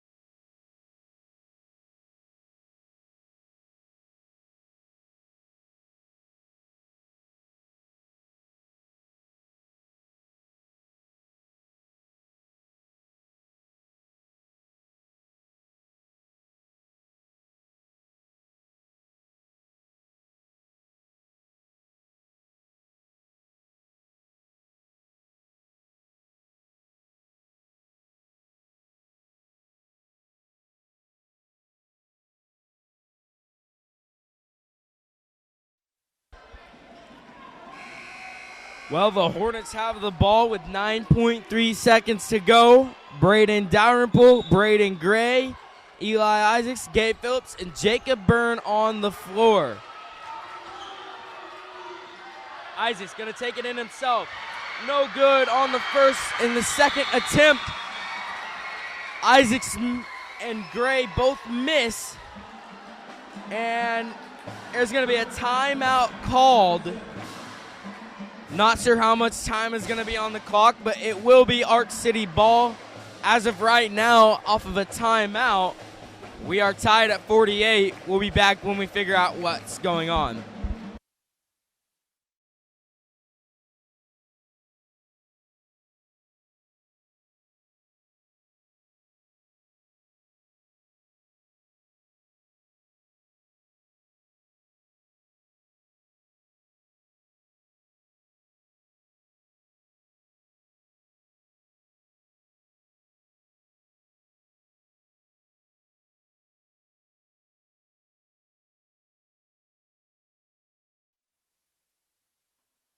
So 0.4 seconds have been put on the board. Enough time for maybe a full court throw, maybe a miracle, but we'll see. 0.4 seconds. The Hornets look like they're just going to take their chances if they get it to Doug Stewart or O'Toole, who's going to have to heave it from full court. Dalrymple and Gray will finish out end of regulation here in Arc City. 48-48 our score. Familiar territory for the Hornets as they're coming off of a game in overtime. Now they're going to get another game in overtime. Caleb, what do the Hornets need to fix right now as they had the lead and then they let it go? What do they need to fix right now in order to win this game? Well, first off, I want to say Caden Clark's brother, Kevin Clark, was quarterback for Arc City.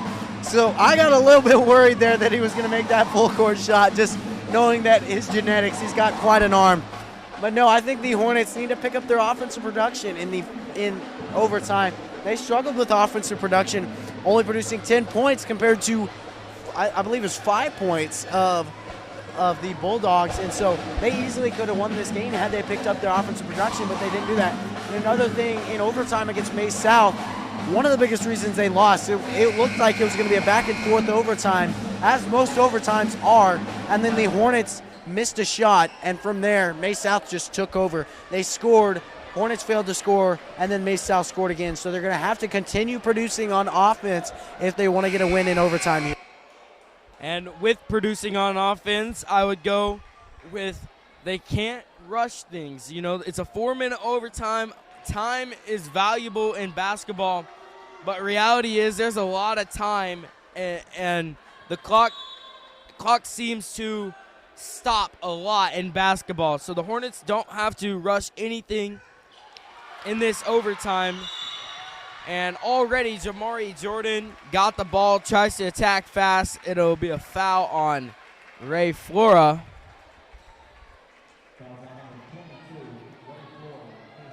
That's Flora's second personal. Jamari Jordan again at the free throw line. We talked about who, if you're the Hornets, don't want to foul, but we fouled him, and that's Jamari Jordan. Well, I see what you're trying to do there, Austin, with the announcer's curse, but they'll make that first one there. And that's one of those things, you get a player in foul trouble in regulation, it's a bad thing, but when you have a lot of players in foul trouble and then you go into overtime, it makes it an even tougher game because you don't have as much depth. Mason Burns is gone, one of their workhorses for this defensive side of the ball, and so they're missing a key player, and they're going to have to go without him for the full length of overtime. So Isaacs to Flora to Burn, back to Flora. 2-point ball game. Like I said, no rush if you're the Hornets. And Mers will get a steal. And Mers gets that bucket to go. Now a 4-point game. Hornets in a little bit of trouble, need to score a point. This stadium gets loud when Arc City scores. Isaacs trying to set something up. Going to get a screen from Braden Gray. Phillips into the corner to Byrne. Cross-court pass. Flora thought about the three. Drives in with the right hand, but gets blocked out of bounds. And Jamari Jordan having a terrific night tonight. If he's the MVP for this Bulldogs team. But the Hornets are going to have to find something. Byrne out for three. Jacob Burns first falls in and out. Isaacs with the rebound and the follow-up. We're talking about MVP, and no doubt for Jamari Jordan, he's got 20 points on the night, and he has opened up so many plays for other players.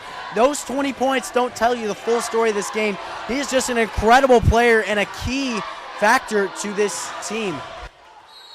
Inside, Mers missed the his shot, but he'll be going to the free throw line, as it looks like they're going to get Ray Flora on another foul.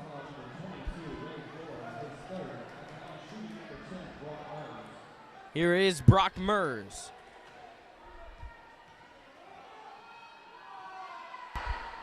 And Mers sinks his first. This is his first trip to the line, and a really dire time for this Bulldogs team. They can take any points that they will get, that's for sure. Here's the second shot, and it's up and good. Extends the lead to 4, and the Hornets have some work to do on the offensive side of the ball.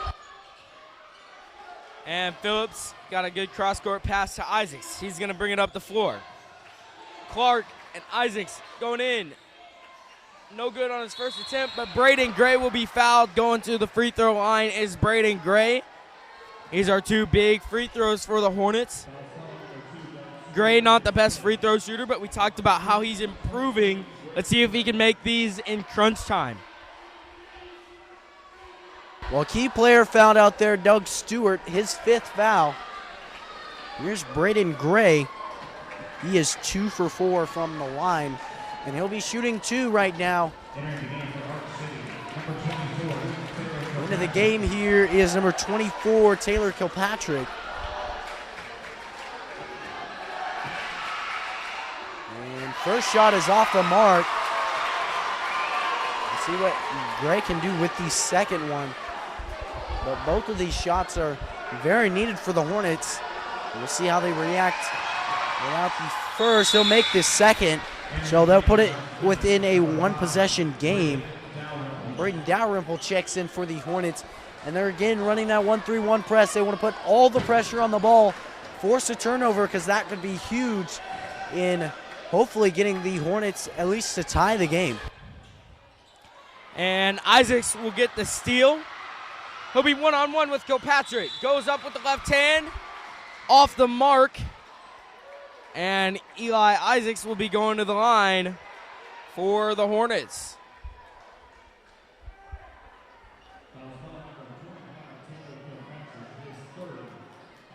That's Kilpatrick's 3rd personal. So here are more free throws for the Hornets. If you're Valley Center, getting to the free throw line is the best thing possible because these are free shots, no time taken off the clock, but Isaacs can't hit them. His first at least. Here's number 3, Givens for Arc City. Well, you said it. These shots are the ideal shot for the Hornets, and it shows why free throws are so valuable. If you can make free throws, you're just going to be added to a list that's likely going to play varsity, and that's very important, is making free throws because, like you said, they're a free shot, no time wasted, and they're very valuable, especially in a late situation like this. Well, Phillips and Isaacs fighting for the ball with Clark, but it'll go out of bounds, and it'll be Arc City ball. Hornets still going to run this zone. A problem last year that I remember is this Hornets team running the zone late. Teams were able to carry out the ball and waste time, but no time wasted there as Jacob Byrne had good hands to tip the ball in the air, and Ray Flora came up with it. Hornets have a chance to take the lead or tie it right here.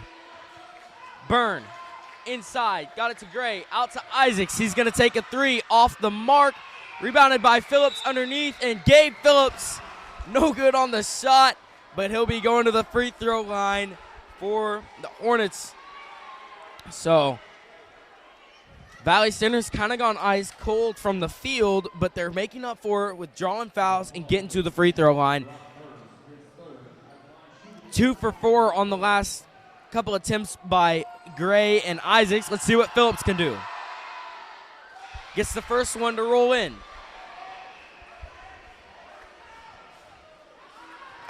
Well, I talked about how hard of a worker Gabe Phillips is, and he sits there and shoots free throws for hours upon hours, so it's rare to see him miss a free throw like he did there. That's the guy that you want to send to the free throw line if you're the Hornets. And then Gabe Phillips will get his 4th personal. A lot of Hornets with 4 fouls. Like I talked about at the end of regulation, these are valuable. This is a valuable minute and 12 seconds. Can't have anyone foul out. And Clark will make his first free throw. Here's Braden Dalrymple checking in for Phillips.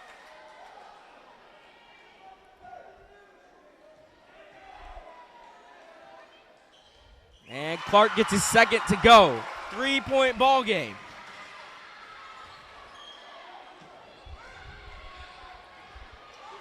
A minute and 5 left. Isaacs at the top. Dribbles into Flora. Again, no rush if you're the Hornets to get a 3. You can still get a 2, get a stop on defense, but Jacob Burns going to try a 3. Off the mark, rebounded by Mers. Hornets have to play good, solid defense right now, try to get a steal before they foul. It'll be a timeout called by the Arc City Bulldogs. We'll be back for the finish of this game.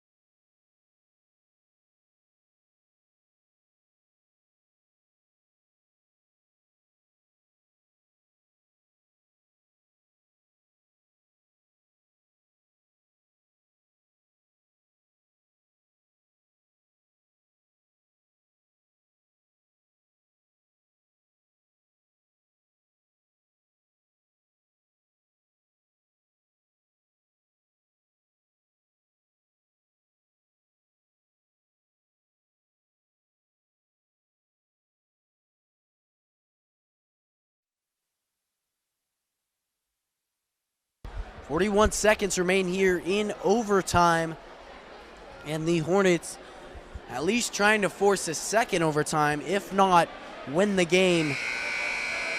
But they were disappointed in last game's overtime against May South, and they're ready to go here with 40 seconds. They're gonna put their bodies on the line to win this game, because this is an aggressive team, and they're willing to do anything to win. And Clark beats Flora, but then Flora will get a steal, and Clark steals it right back. And then Clark will travel. What a turn of events right there, but it'll be Hornet ball. Braden Gray checking back in for Valley Center. And Flora heads to the bench. Flora did his job right there, get the steal as he was pressuring Clark as hard as he could.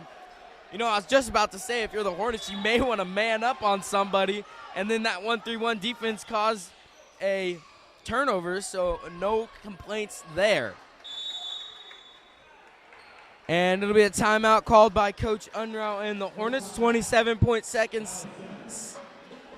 seconds left, with a 3-point deficit.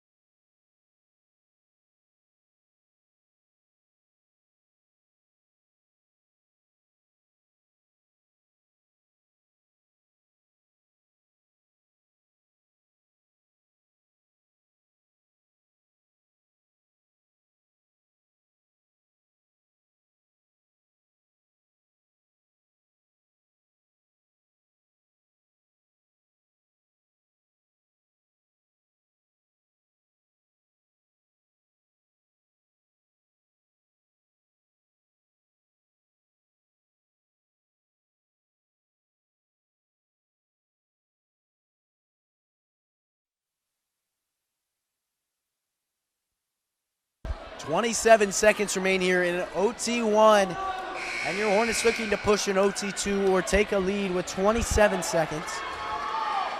They do have possession after a Caden Clark travel. So Caleb, let me ask you, what do you do if you're the Hornets right here? Do you try to tie it up? What would you do?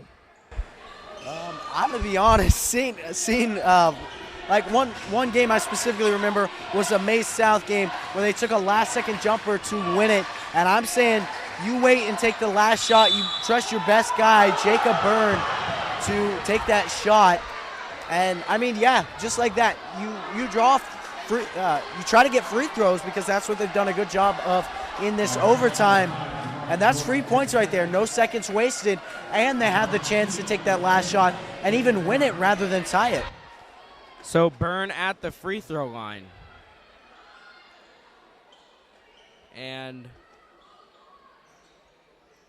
Coach Unruh is talking to the 4 other players on the floor. Well, talk about production. Jamari Jordan, his second foul, and he's had 20 points to counter that second foul. That's just incredible. No negatives to his game, and he's still playing amazing.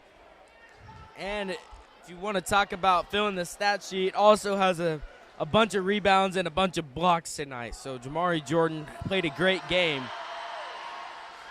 And Jacob Byrne misses a clutch free throw right there. 16 seconds left. If the Hornets, or if Byrne, this will be a big free throw if Byrne can make it. And he will. So it brings it within 2. And if you're the Hornets, you want to try to get the steal. But if you don't get a steal, I would foul almost immediately. Maybe not want to foul Jamari Jordan or Clark. But they get it to Sneckenberg. He'll be fouled. He also went to the line a couple times tonight and has done a decent job. I believe he's only had 1 or 2 misses from the free throw line tonight. So he's 3 or 4. And he can't make that one in crunch time. Gabe Phillips checks in for Flora. 11.4 seconds left.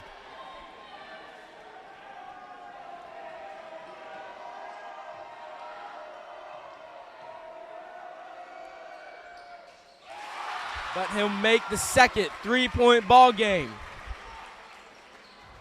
If you're the Hornets, you're going to have to take the last shot, most likely. 5 seconds. Not enough time.